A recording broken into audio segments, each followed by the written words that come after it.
नमस्कार दोस्तों, स्वागत है आपके YouTube channel top trending GK में। दोस्तों अपन railway exam 2024-25 special general science की सीरीज़ कर रहे थे, जिसमें से अब तक 4 वीडियो आ चुके थे। ये वीडियो नंबर 5 रहेगा, जिसमें अपन विशेषकर साइंस के एनसीईआरटी एग्जाम्पलर के सवाल कर रहे थे। साथ ही साथ एनसीईआरटी की जो बुक है क्लास 9-10 की, इसमें क्लास 9 की टेक्स्ट बुक के जो इम्पोर्टेंट फैक्ट हैं, टेक्स्ट बुक के जो इम्पोर्टेंट प्रैक्टिस के सवाल हैं और एनसीईआरटी एग्जाम्पलर के सवाल हैं, इन सभी को मिलाकर पूरा चैप्टर आपका 100% कंप्लीट हो जाता है। तो ये सीरीज़ का वीडियो 5, जिसमें क्लास 9 गति वाला जो चैप्टर है वो अपन इस वीडियो में कवर करेंगे, जिसमें एनसीईआरटी के फैक्ट रहेंगे, एग्जाम्पलर के सारे सवाल रहेंगे, न्यूमेरिकल के सभी क्वेश्चंस रहेंगे। तो 31 चैप्टर 31 दिन की सीरीज़ का ये 5वां दिन है।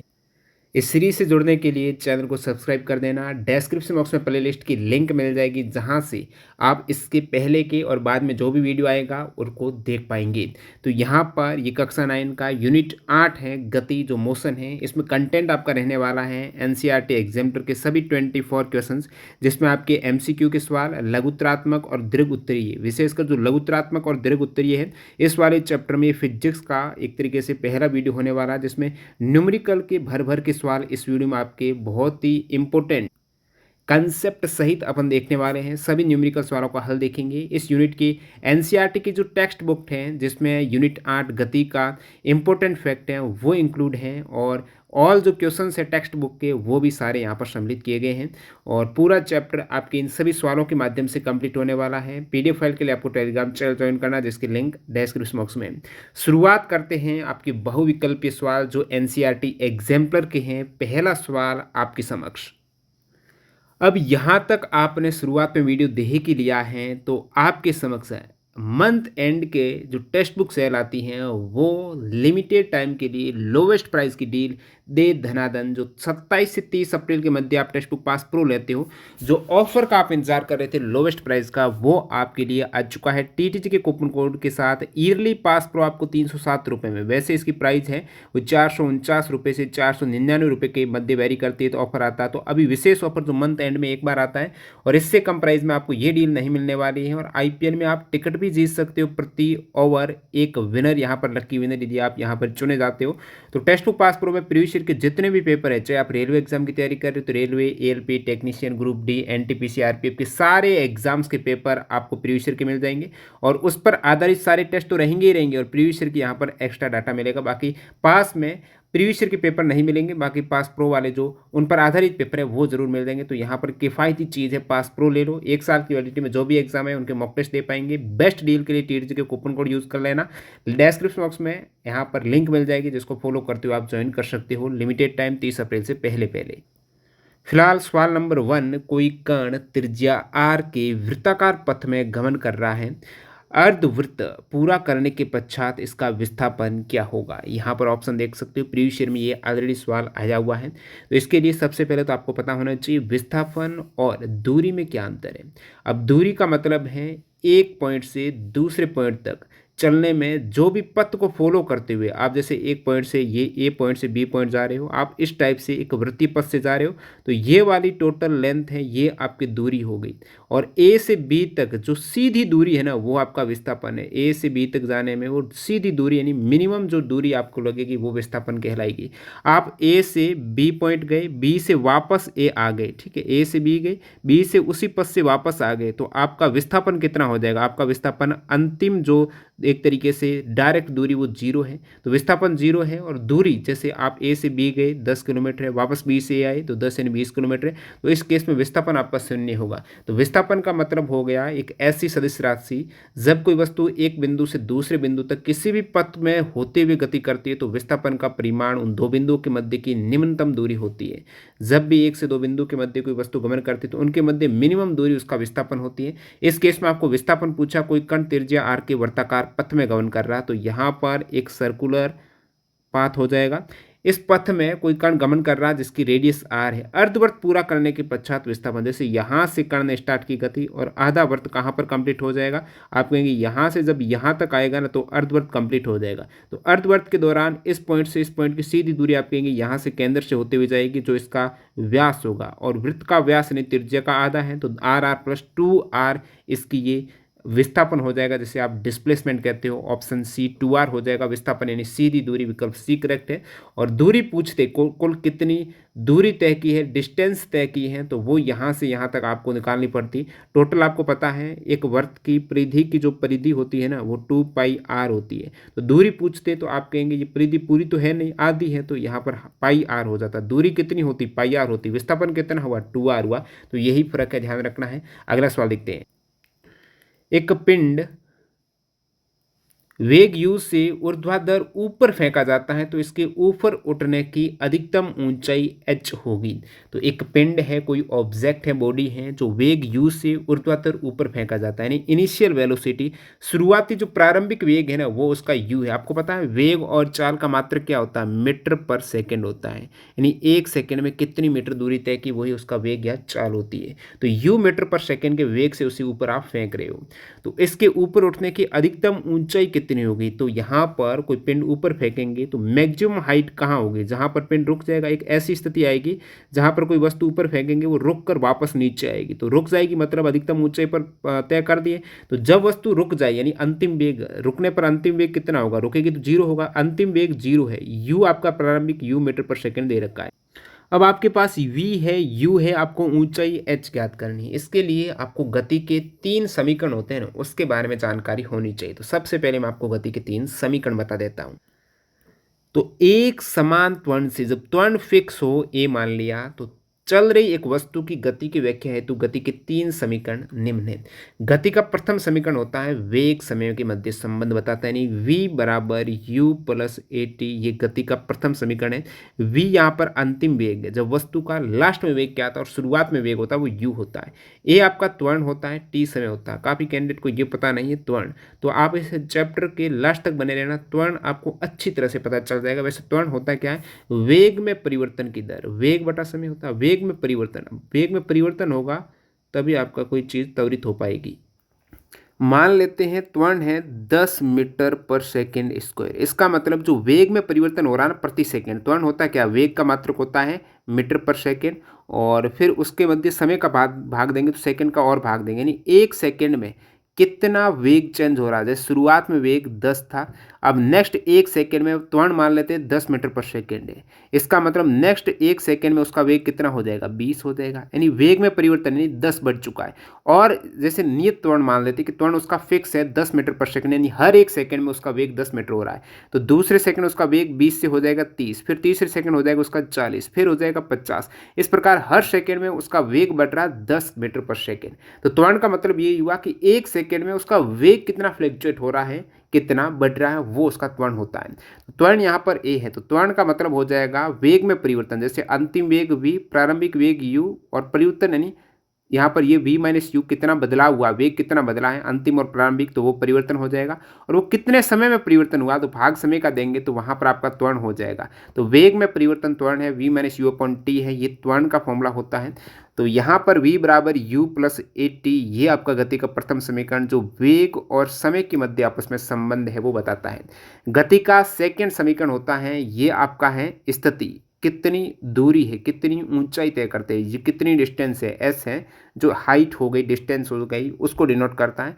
और स्थिति के साथ साथ यहाँ पर क्या आ रहा है, समय आ रहा है, तो समय स्थिति के मध्य संबंध बताता है द्वितीय समीकरण, जहाँ पर एस आपका दूरी है, यू प्रारंभिक वेग, टी समय है, ए आपका त्वरण है, टी यहाँ पर समय है। तीसरा समीकरण याद रखिएगा 2as बराबर v square minus u square. V आपका अंतिम वेग है, यू प्रारंभिक वेग है, ए त्वरण है, एस आपका दूरी डिस्प्लेसमेंट हो जाएगा, विस्थापन हो जाएगा, 2 यहाँ पर गुणा करना है। तो ये 3 समीकरण आपको बिल्कुल याद होने चाहिए, तभी आप इस पूरे चैप्टर के न्यूमेरिकल कंप्लीटली इन तीनों समीकरण के बेस पर है और कंसेप्ट पर आधारित है। अब देखते हैं सवाल। तो यहाँ पर आपको अधिकतम ऊंचाई h पूछी है, u आपका प्रारंभिक वेग दे रखा, v जब वस्तु हाईएस्ट सबसे मैक्सिमम हाइट पर जाएगी उस केस में वो रुक जाएगी, तो अंतिम वेग ऑटोमेटिकली 0 हो जाएगा। u आपका u मीटर पर सेकंड दे रखा है, और ये 0 मीटर पर सेकंड दे रखा v। तो आपको पूछा कितनी हाइट पर गई, तो आपको गति का तृतीय समीकरण यहाँ पर v u और s आपको पता है v square minus u square बराबर 2ah होता है। तो यहाँ पर आप कहेंगे a कहाँ से लाएं, यानी a क्या होगा, तो a जब भी कोई वस्तु आप ऊपर फेंकेंगे ना तो उसको नीचे लाने के जो त्वरण लगता है वो पृथ्वी की तरफ से गुरुत्वीय त्वरण होता है। गुरुत्वीय त्वरण वैसे 9.8 मीटर पर सेकंड स्क्वायर होता है, कभी कभी 10 भी मान लेते हैं सही कैलकुलेशन के लिए। तो यहाँ पर ये गुरुत्वीय त्वरण लगेगा उस पर, तो a हो जाएगा वो गुरुत्वीय त्वरण होगा, जैसे आप g कहते हैं गुरुत्वीय त्वरण, जो पृथ्वी के द्वारा गुरुत्वाकर्षण बल के द्वारा जो त्वरण लगेगा वस्तु को जब ऊपर फेंकेंगे तो वस्तु क्या है, बढ़ती स्पीड बढ़ती जाएगी, नहीं धीरे धीरे स्पीड कम होगी, यानी वेग कम हो रहा, वेग नेगेटिव होता जा रहा। जैसे जैसे आप ऊपर फेंक रहे हो उस वेग को नेगेटिव कौन कर रहा है, वेग में परिवर्तन कौन करता है, त्वरण करता है, और वेग कम हो रहा है तो यहाँ पर त्वरण है वो माइनस का काम कर रहा है, तो माइनस जी हो जाएगा त्वरण है। ऊपर की ओर फेंकेंगे तो त्वरण माइनस जी होगा, नीचे की ओर वस्तु आएगी तो त्वरण प्लस जी होगा, ऑलरेडी गुरुत्वाकर्षण के कारण भी वस्तु को खींचा जा रहा है। तो यहाँ पर आपके लिए ये ईजी हो गया। तो मैं क्या करता हूँ, वी स्क्वायर आपको पता है अंतिम वेग में वस्तु रुक गई 0 है, यू स्क्वायर में यू स्क्वायर मान लेता हूँ 2। अब वस्तु आप ऊपर की तरफ फेंक रहे हो उस केस में त्वरण कहीं न कहीं वस्तु का वेग कम कर रहा है, ऊपर की ओर जा रही तो वस्तु 0 क्यों हुई, क्योंकि धीरे धीरे वेग कम कर रहा है। और त्वरण पॉजिटिव होता है, त्वरण पॉजिटिव होने का मतलब है वेग बढ़ रहा है, समय के साथ वेग क्या है, बढ़ रहा है। त्वरण का मतलब ही यही हुआ कि वेग में परिवर्तन होना, वेग है वो सेम नहीं रहना, वेग प्लस हो जाना, प्रति सेकंड वेग बढ़ना है, समान त्वरण हो रहा है तो प्रति सेकंड समान स्पीड से वेग बढ़ रहा है। तो यहाँ पर त्वरण माइनस है, इसका मतलब वेग घट रहा है, परिवर्तन तो हो रहा है लेकिन नेगेटिव में हो रहा है। तो यहाँ पर आपका माइनस जी और एच आपको फाइंड आउट करना है। तो ये मैं कह सकता हूँ, ये 0 माइनस यू स्क्वायर आप कहेंगे माइनस यू स्क्वायर बराबर minus 2gh, minus minus plus हो गई। यहाँ पर h बराबर क्या हो गया, you square upon 2g, easily आपके निकल गया। तो h बराबर यू स्क्वायर अपॉन 2g ये हो जाएगा जब वस्तु पिंड को ऊर्ध्वाधर u वेग से ऊपर फेंकेंगे तो उसके ऊपर उठने की अधिकतम ऊंचाई आप याद रख सकते हो।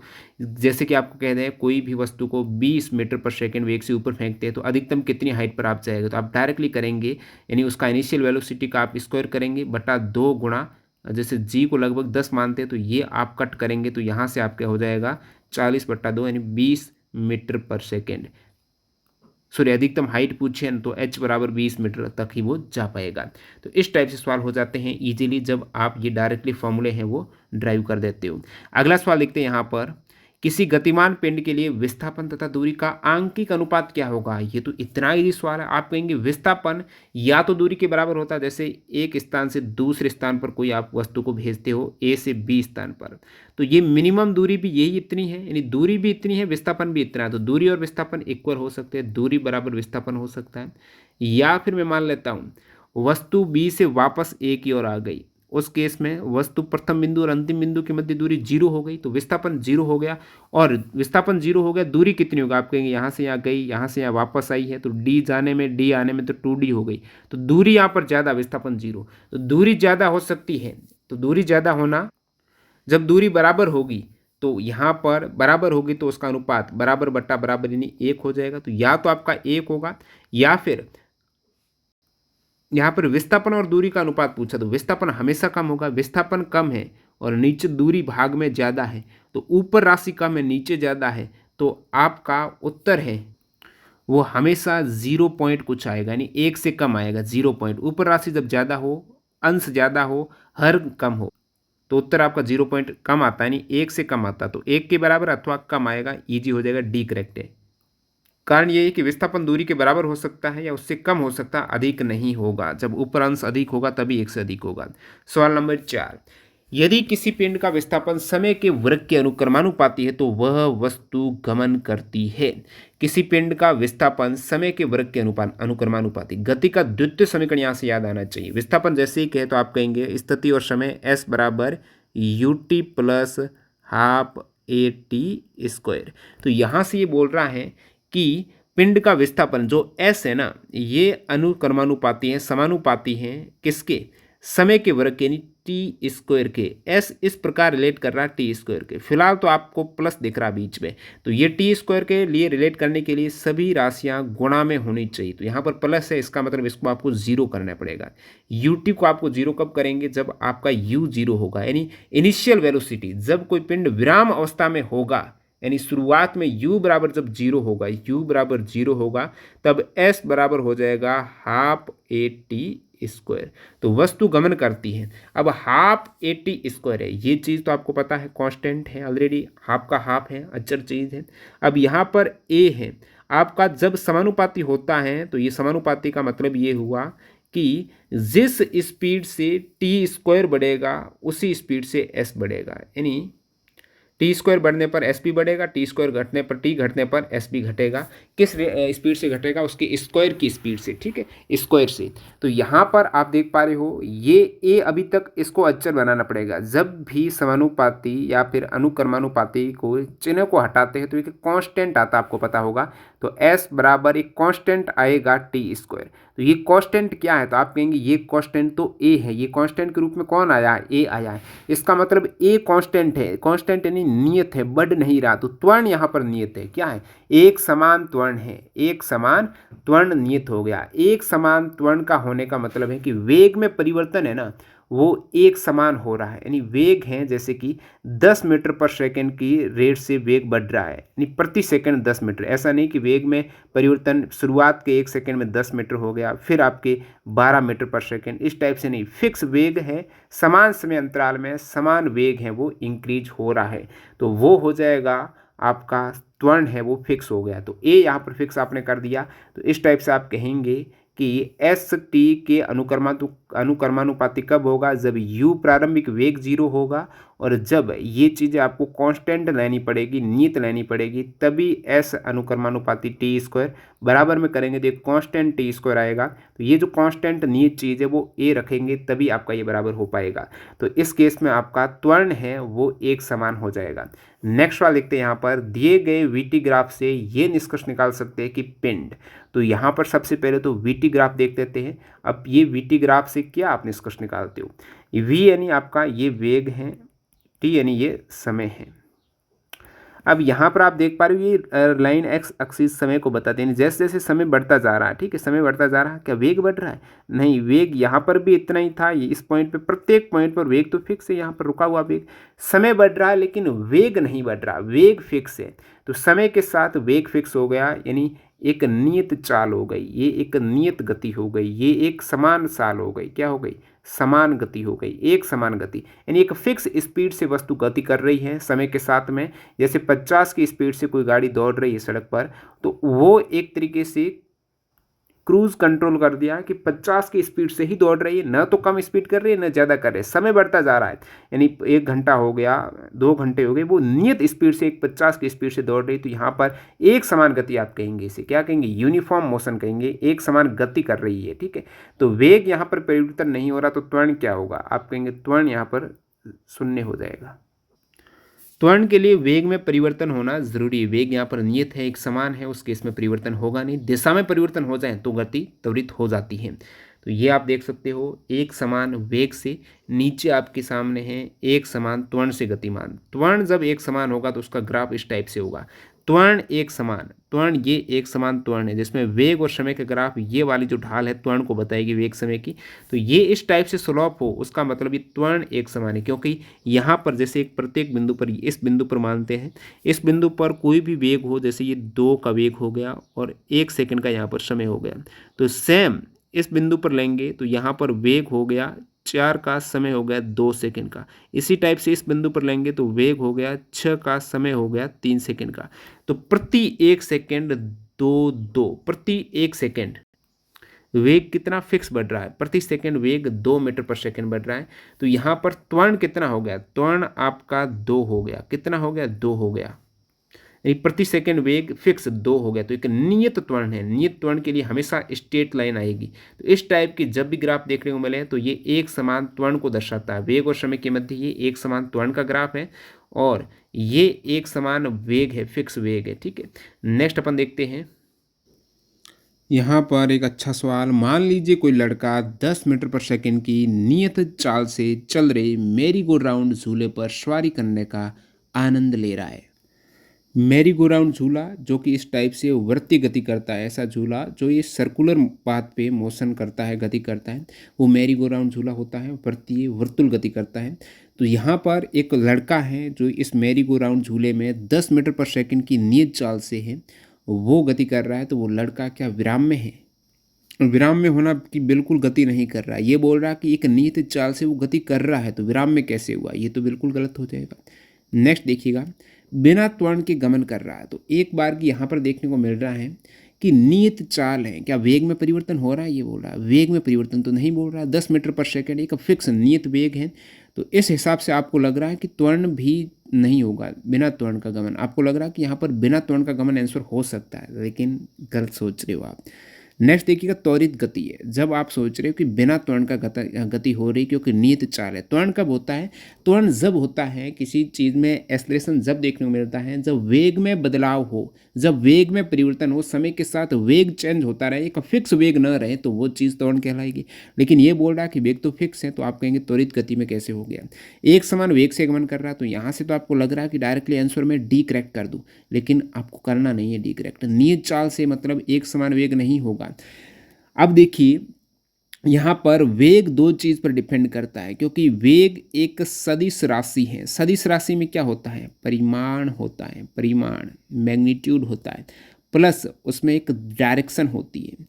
अब इन दोनों में से कोई एक बदलेगा तो वेग यहाँ पर परिवर्तित हो जाएगा, चाहे परिमाण बदल जाए। जैसे कि वेग है 10 मीटर पर सेकंड है, इससे वेग मान लेते हैं कि 12 मीटर पर सेकंड हो गया, तो इसका मैग्नीट्यूड परिमाण बदल गया, तो आप कहेंगे वेग में परिवर्तन हो गया। लेकिन यहाँ पर परिमाण तो नहीं बदल रहा है, वेग फिक्स है 10 मीटर पर सेकंड। तो वेग में परिवर्तन होगा दिशा के कारण। आप कहेंगे दिशा कैसे बदल रही है? वृत्तीय गति में आप देखते हो, जैसे कि मैं आपको समझाऊं, वर्त कैसे बना। शुरुआत में ये आकृति थी, इसमें आपको दिख रहा है ये पूरी डायरेक्शन, 4 डायरेक्शन अलग अलग जा रही है। फिर यहाँ पर और भुजाएं निकल के आई तो डायरेक्शन ज़्यादा हुई, इस टाइप से और बहुत सारी छोटी छोटी भुजाएं होकर ये वृत्त बन गया। तो इस वृत्त में आप प्रत्येक पॉइंट पर आपको अलग अलग दिशा देखने को मिलेगी, ये प्रत्येक पॉइंट पर दिशा है। तो ये सभी अलग अलग दिशा आप देख पा रहे हो। वृत्त में कितनी बार एक कण की डायरेक्शन चेंज हो रही है, लेकिन एक ऐसा त्वरण लग रहा है केंद्र की साइड जो उस कण को, उस बच्चे को इसी सर्कुलर पाथ में गमन करने के लिए, वो एक अभिकेंद्रीय केंद्र की साइड बल लग रहा है जो इस पाथ में गति के लिए आवश्यक है। तो यहाँ पर बल नहीं लगता तो वो त्वरण नहीं होता। तो जहाँ पर गति कर रहा है कोई कण, वो डायरेक्टली ऐसे सीधी रेखा में गति कर जाता, क्योंकि वो एक नियत चाल से एक सीधी रेखा में गति कर देता। लेकिन यहाँ पर वेग है, वो त्वरण है, कैसे निकल के आ रहा है, किस कारण? ये देख त्वरित गति, क्योंकि यहाँ पर वेग में परिवर्तन उसकी दिशा के परिवर्तन के कारण हो रहा है। वेग में परिवर्तन होना चाहिए, चाहे परिमाण के कारण हो चाहे दिशा के कारण हो, वो आपका परिवर्तन हो जाएगा, क्योंकि एक सदिश राशि है। और वेग में परिवर्तन होगा उस केस में बिना त्वरण होगा ही नहीं। वेग में परिवर्तन का मतलब वहाँ पर त्वरण काम कर रहा है, वहाँ पर गति आपकी त्वरित गति है। इसी त्वरण के कारण ही वो लड़का इस वर्ती पथ पर बना हुआ है। वो त्वरण नहीं होता तो डायरेक्टली वो सीधा निकल जाता, इस सर्कुलर पथ पर गति करता ही नहीं। त्वरण ही उसको एक वर्ती पथ पर गति के लिए बनाए रख रहा है। तो यहाँ पर ये त्वरित गति में है ऑप्शन। अगला सवाल, वीटी ग्राफ द्वारा घेरा गया क्षेत्रफल किसी भौतिक राशि को निरूपित करता है जिसका मात्रक है। अब वीटी ग्राफ, वीटी का मतलब वेग और समय के ग्राफ का जो क्षेत्रफल है ना, वो किसको बताता है? तो वेग समय, आप कहेंगे वेग बट्टा समय बराबर क्या होता है? कुछ नहीं होता, वेग गुणा समय। ठीक है, वेग गुणा समय बराबर दूरी। तो दूरी का संबंध वेग और समय के ग्राफ से है। तो वेग और समय का जो ग्राफ है ना, वो हमेशा दूरी को बताएगा, वो हमेशा विस्थापन को बताएगा। और विस्थापन की ऐसा यूनिट होती है मीटर। विस्थापन बराबर वेग गुणा समय। तो विस्थापन की ऐसा यूनिट क्या होती है? मीटर होती है। तो यहाँ पर इसका जो क्षेत्रफल है बीटी ग्राफ का, वो विस्थापन को बताएगा, वो मीटर को निरूपित करेगा। अगला सवाल यहाँ पर, 4 कार ABCD किसी समतल सड़क पर गति कर रही है, इनके दूरी समय ग्राफ चित्र इस वाले चित्र में दर्शाए गए हैं, सही कथन चुनिए। तो यहाँ पर 4 कार एक सड़क पर गति कर रही है, इसका समय के साथ दूरी का ग्राफ आप यहाँ पर देख सकते हो। जैसे जैसे समय बढ़ रहा है, दूरी किस रफ्तार से बढ़ रही है वो आप देखेंगे। तो पहला विकल्प देखिएगा, कार ए की चाल कार डी से अधिक है। तो कार ए ये रही, कार डी ये रही। क्या कार ए की चाल डी से अधिक है? अब एक पॉइंट पर मैं मान लेता हूँ, ये पॉइंट मैंने मान लिया। समान समय में जब चाल अधिक कब होगी? चाल अधिक कब होगी, जब सेम टाइम पर, ये मान लेते हैं कि टाइम है, नियत टाइम, यहाँ पर टाइम तो फिक्स हो गया, सेम समय पर जो ज़्यादा दूरी तय करेगी उसकी चाल ज़्यादा है। वो ज़्यादा दूरी क्यों चली, ये आपका दूरी का ग्राफ है, ये ऊपर वाला आप ग्राफ देख पा रहे हो, ये दूरी का है, ये अलग से, ये नीचे आपका समय का है। तो समय यहाँ पर मैंने एक फिक्स मान लिया कि इस समय पर ये कार भी यहाँ पर थी, यानी इतनी दूर थी, कार ए इससे ज़्यादा, ये पूरी दूरी है, ठीक है, और कार डी इतनी दूर थी, और कार इसी समय सी कितनी डिस्टेंस पर थी, यहाँ पर पहुँच गई थी।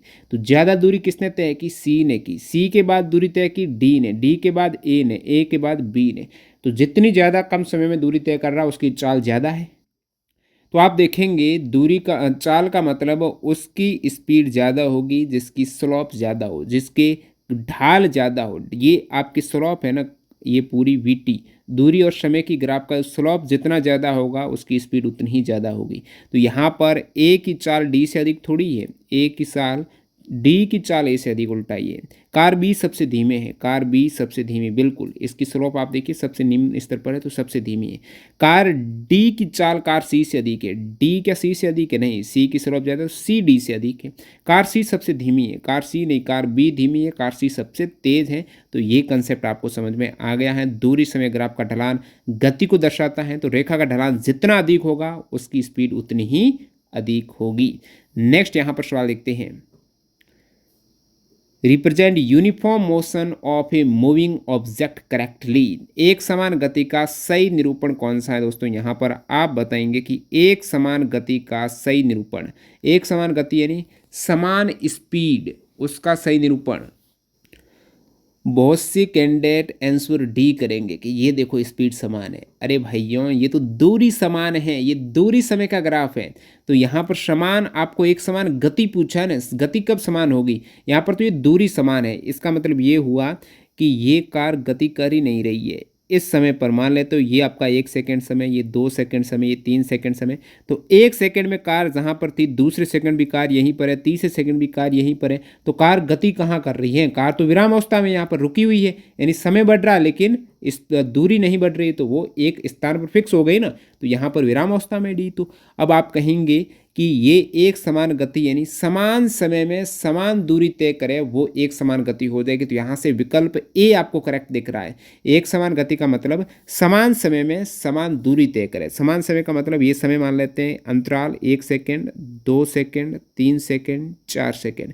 समान समय में समान दूरी तय करे। जैसे 1 सेकेंड में इस कार ने मान लेते हैं ये वाली दूरी तय की है, कितनी, 2 किलोमीटर मीटर मान लेते हैं। नेक्स्ट 1 सेकेंड में कार ने ये दूरी तय की है, कितनी, ये 4 मीटर है। नेक्स्ट 1 सेकेंड में कार ने ये दूरी तय की है, 6 मीटर है। दूरी तय कितनी की यहाँ से, तो ये 2 मीटर, यही 2 मीटर, यही 2 मीटर। समय 1 सेकेंड, 1 सेकेंड, 1 सेकेंड। तो समान समय में समान दूरी तय हुई है ना, तो बिल्कुल यहाँ पर करेक्ट है। ये वाला स्ट्रेट लाइन है ना, ये एक समान गति को दर्शाएगा। आप कहेंगे बी में क्या कमी है, बी में आप देखेंगे तो स्ट्रेट लाइन है नहीं। शुरुआत में ये इस टाइप से कर्व है, यानी समय बढ़ रहा है और शुरुआत में दूरी उस हिसाब से बढ़ी नहीं, इस प्रकार बढ़नी चाहिए थी। तो यहाँ पर अलग अलग दूरी तय कर रहा है समय के साथ में, पहले इतनी दूरी, फिर दूरी यहाँ पर ज़्यादा बढ़ गई, ठीक है। ये देखो दूरी जिस समय बढ़ रहा है लेकिन दूरी भी यहाँ पर करो ऐसे स्ट्रेट जा रहा है, यानी समान समय में समान दूरी तय नहीं हो रही है। लास्ट में एक समय में 1 सेकेंड में, जो एक समान समय में मानता हूँ 1 सेकेंड, उसमें दूरी ज़्यादा जा रही है। यहाँ पर जो दूरी जानी चाहिए उससे ज़्यादा यहाँ पर चली गई, तो एक कर्व से लग रहा है। यहाँ पर आप देखेंगे लास्ट में समय बढ़ रहा है लेकिन दूरी बढ़ ही नहीं रही है। लास्ट में आप देखेंगे तो ऐसे हो गया, समय बढ़ रहा दूरी नहीं बढ़ रही है, तो समान समय में समान दूरी कैसे तय हो गई। तो ये आपका हो जाएगा, मैं बता दूँ आपको, एक समान गति का मतलब ऐसी गति जिसमें एक वस्तु समान समय के समान अंतराल में समान दूरी तय करती है, एक समान गति है। और जिसमें एक वस्तु समय के समान अंतराल में समान दूरी तय नहीं करती है तो असमान गति है। विकल्प डी में ग्राफ का ढलान शून्य, इसका तात्पर्य कि पिंड स्थिर अवस्था में है। नेक्स्ट वाला देखते हैं, वेग समय ग्राफ की प्रवणता से प्राप्त होता है। अब वेग समय ग्राफ की प्रवणता, प्रवणता का मतलब स्लॉप है, जो उसका ढाल है वो क्या बताती है, वेग समय ग्राफ की ढाल क्या बताती है। तो वेग और समय, वेग समय, तो आप कहेंगे वेग में परिवर्तन, वेग बटा समय क्या होगा, वेग में परिवर्तन क्या होगा, त्वरण होगा। ये देखो वेग समय ग्राफ है, तो एक समान त्वरित गति से गतिमान किसी कार का वेग समय ग्राफ। तो ये वेग, ये समय, और वेग बढ़ रहा है समय के साथ में, तो त्वरित गति हो रही है। तो ये पूरी ढलान किसको बताएगी? त्वरण को बताएगी। किसको बताएगी? त्वरण को। तो वेग समय ग्राफ हमेशा एक्सेलरेशन को शो करता है, त्वरण को शो करता है। और वेग समय ग्राफ में ये ग्राफ इंपॉर्टेंट है, आपको पूछ लें एक समान त्वरित गति का वेग समय ग्राफ क्या होगा।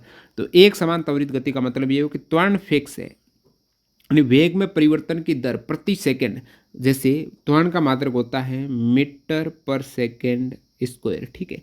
यानी एक सेकंड में जो वेग है वो फिक्स दर से बदल रहा है। जैसे कि यहाँ पर वेग जैसे त्वरण मान लेते हैं 5 मीटर पर सेकंड। आप त्वरण यहाँ से निकाल भी सकते हो। जैसे यहाँ पर वेग था 0, यहाँ पर 10 हो गया, तो वेग में परिवर्तन कितना हो गया? 0 से 10 यानी 10 हो गया परिवर्तन। कितने समय में? 5 सेकंड में, तो 2 हो गया, ठीक है। यहाँ पर त्वरण हो गया 2 मीटर पर सेकंड स्क्वायर। इसी प्रकार आप देखेंगे नेक्स्ट बिंदु में, तो ये वाला आपके 10 से 20 चला गया। अब 10 से 20 वेग में परिवर्तन कितना हो गया? आपके 10 बढ़ गया। कितने कितने समय में बढ़ा? तो 5 सेकंड में। तो यहाँ पर भी त्वरण कितना आया? 2 मीटर पर सेकंड। तो त्वरण फिक्स है, त्वरण यहाँ पर बदल नहीं रहा। तो एक समान त्वरण है, तो एक समान त्वरण की ढलान इस टाइप से होगी। वेग समय ग्राफ की बिल्कुल स्ट्रेट लाइन होगी, एक समान त्वरण की ढलान स्ट्रेट लाइन होगी, और ये त्वरण को दर्शाएगी, ठीक है। तो यहाँ से ये पॉइंट क्लियर हो गया। अब एक समान चाल से गतिमान किसी कार का वेग समय ग्राफ, इसमें एक समान चाल है, ये आपका वेग फिक्स है, एक समान चाल है, और यहाँ पर एक समान त्वरण है, तो ये अंतर है। एक समान चाल इस टाइप से होगा, एक समान त्वरण का है वो स्ट्रेट लाइन होगी। चाल यहाँ पर प्रत्येक बिंदु पर प्रत्येक समय में चाल है वो फिक्स ही है, समय बढ़ रहा लेकिन स्पीड नहीं बढ़ रही है। तो एक तरीके से यहाँ पर त्वरण 0 है। यहाँ पर आप लिखा हुआ देख रहे हो त्वरित गति, यानी त्वरण है, और यहाँ पर त्वरित गति है नहीं है, त्वरण है ही नहीं, क्योंकि एक समान चाल का मतलब है कि वेग में परिवर्तन नहीं हो रहा है। अगला सवाल देखते हैं। नीचे दिए गए प्रकरणों में किसमें चली गई दूरी तथा विस्थापन के परिमाण समान है? दूरी और विस्थापन कब समान होंगे? मिनिमम डिस्टेंस कब समान होगी? यदि कार सीधी सड़क पर गमन कर रही है, अब कार सीधी सड़क पर गमन कर रही है, उस केस में दूरी और विस्थापन तो समान होगा। कैसे चेंज होगा? कार बिल्कुल स्ट्रेट जा रही है, तो मिनिमम दूरी सीधी लाइन है, वो दूरी भी होगी, वो विस्थापन भी होगा। ये करेक्ट दिख रहा है। यदि कार वृत्ताकार पथ में गमन कर रही है, वृत्ताकार पथ में, तो यहाँ से इस बिंदु से मान लेते हैं कार इस बिंदु से इस बिंदु तक आई, तो ये इसका पूरा ये वाला आप देख रहे हो ना, ये आर्क, ये जो चाप की है ये दूरी है, और यहाँ से यहाँ तक ये विस्थापन है। तो एक तरीके से विस्थापन कम दूरी ज़्यादा है, तो समान कैसे हुई? तो आपको समान पूछा, तो यहाँ पर परिमाण समान नहीं है। लोलक इधर उधर गति कर रहा है, तो लोलक यहाँ पर ऐसे जो एक साम्य स्थिति से एक बार इस साइड एक बार इस साइड, तो ऐसे गति करता है, तो सीधी दूरी यहाँ पर भी कम हो जाती है। तो लोलक इधर उधर गति कर रहा है, तो वो भी एक तरीके से दोलनी गति में भी विस्थापन और दूरी समान नहीं होगा। पृथ्वी सूर्य की परिक्रमा कर रही है, तो पृथ्वी सूर्य की परिक्रमा है, तो इस टाइप से को वर्तुल गति हो जाएगी इसमें भी, पृथ्वी सूर्य की परिक्रमा में, तो ये भी दूरी और विस्थापन समान नहीं होगा। तो विकल्प ए यहाँ पर एक सही ऑप्शन दिख रहा है। तो ये तो आपके एनसीईआरटी के एग्जाम्पलर थे, तो इसमें अच्छा खासा कंसेप्ट कवर हुआ है, जिसमें आपके बहुविकल्प सवाल के एग्जाम्पलर। अब आप देखते हैं एनसीईआरटी के लघुत्तरीय प्रश्नों के एग्जाम्पलर, जिसमें आपको ज़्यादातर न्यूमेरिकल के सवाल देखने को मिलने वाले हैं अभी। तो यहाँ पर आप देख सकते हो पहला सवाल इसका, किसी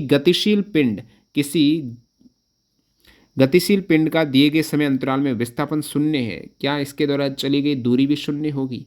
अब विस्थापन शून्य है तो ज़रूरी नहीं है कि दूरी शून्य होगी, विस्थापन तो शून्य हो सकता है। आप एक पॉइंट से बी पॉइंट गए, वापस बी पॉइंट से ए पॉइंट आ गए, तो उसी स्थिति पर आ गए। प्रथम बिंदु और अंतिम बिंदु के मध्य दूरी है ही नहीं कुछ, यानी विस्थापन बिल्कुल 0 हो गया, और बाकी दूरी हो गई यहाँ से यहाँ जाने और यहाँ से यहाँ आने में, लोग जितने भी डिस्टेंस कवर हुई है वो दूरी हो जाएगी। तो विस्थापन है वो आपका शून्य है, तो इसका मतलब दूरी शून्य कदापि नहीं है।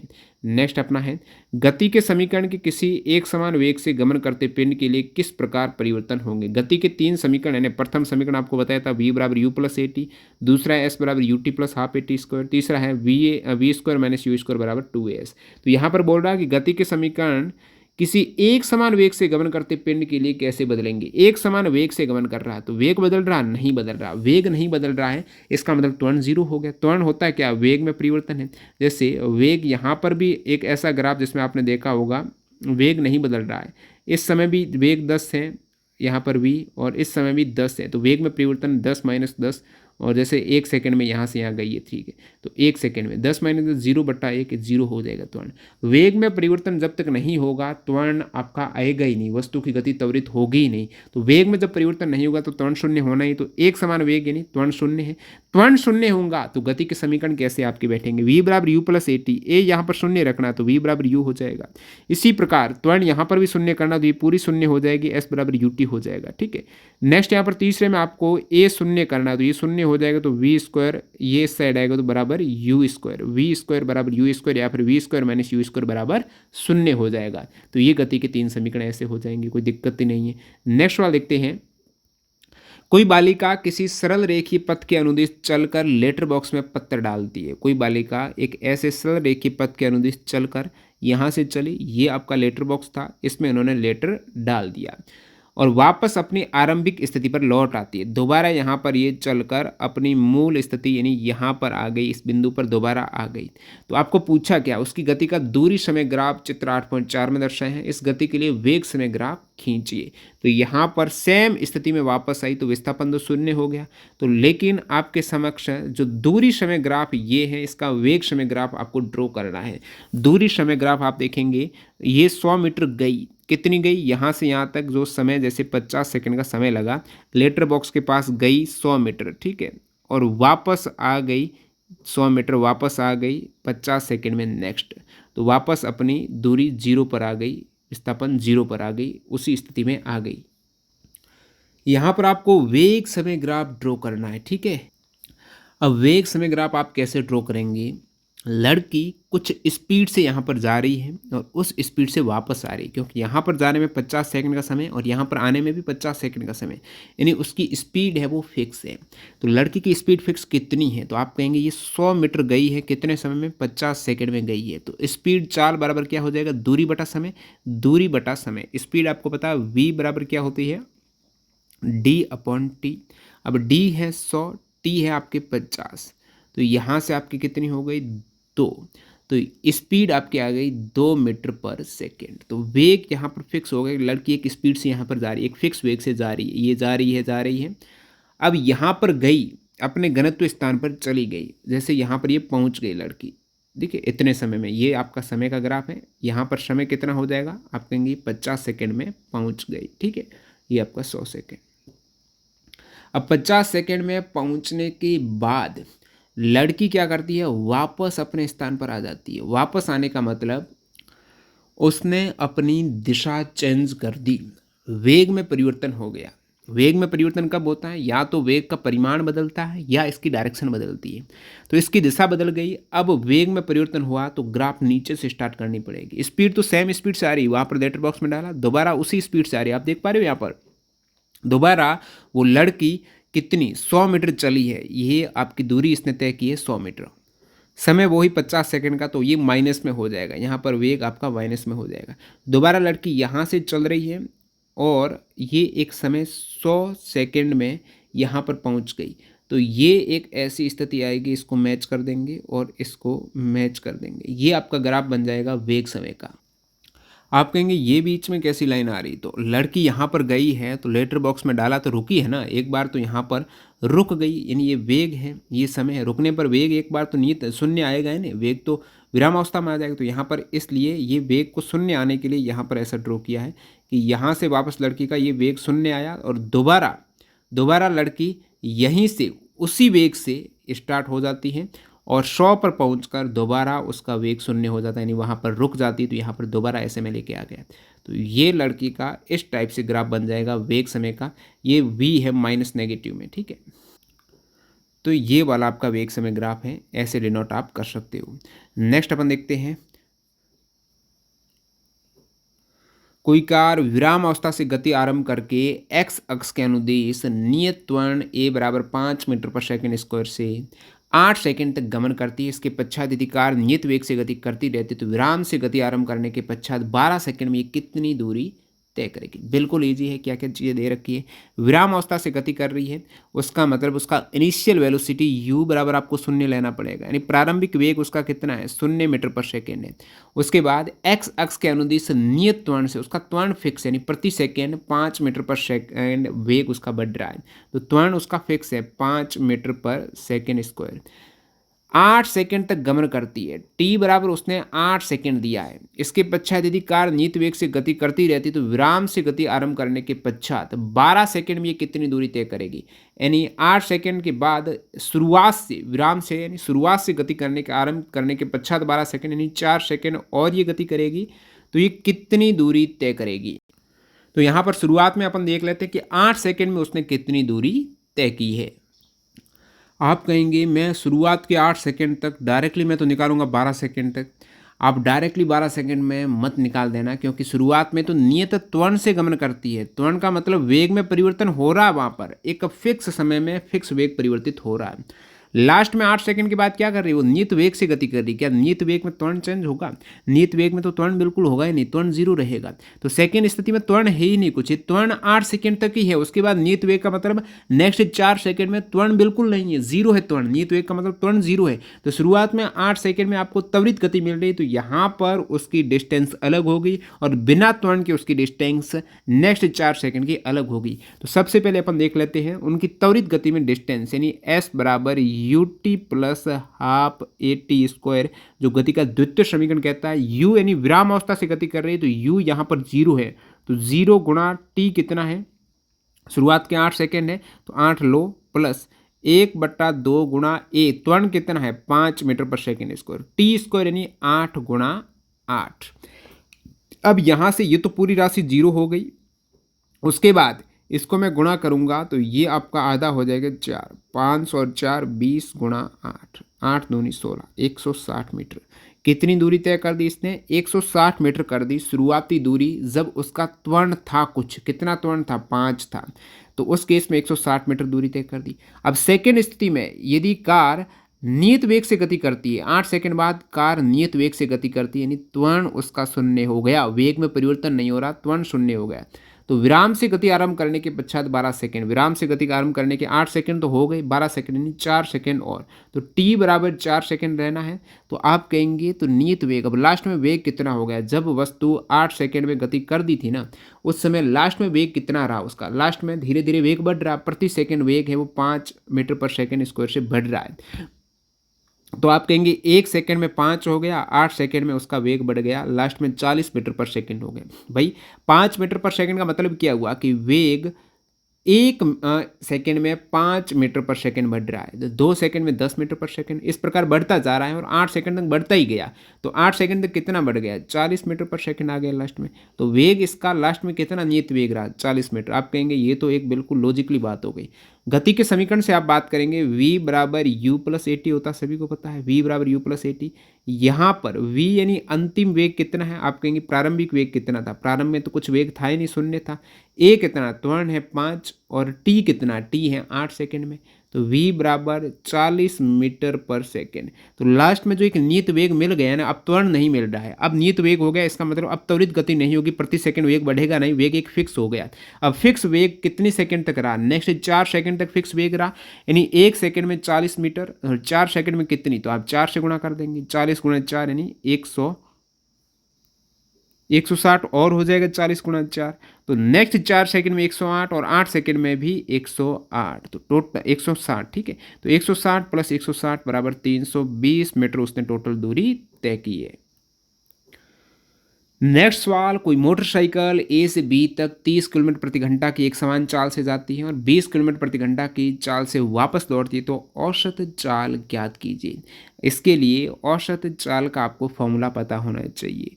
औसत चाल एवरेज स्पीड बराबर तय की गई कुल दूरी और लगा कुल समय, यानी एक बिंदु से दूसरे बिंदु तक जाने में टोटल कितनी दूरी तय हुई और उस पॉइंट तक जाने में कितना समय लगा, उसमें भाग देंगे तो औसत चाल आ जाएगी। चाल क्या होता है, दूरी बटा समय, और औसत चाल का मतलब कुल दूरी बटा कुल समय।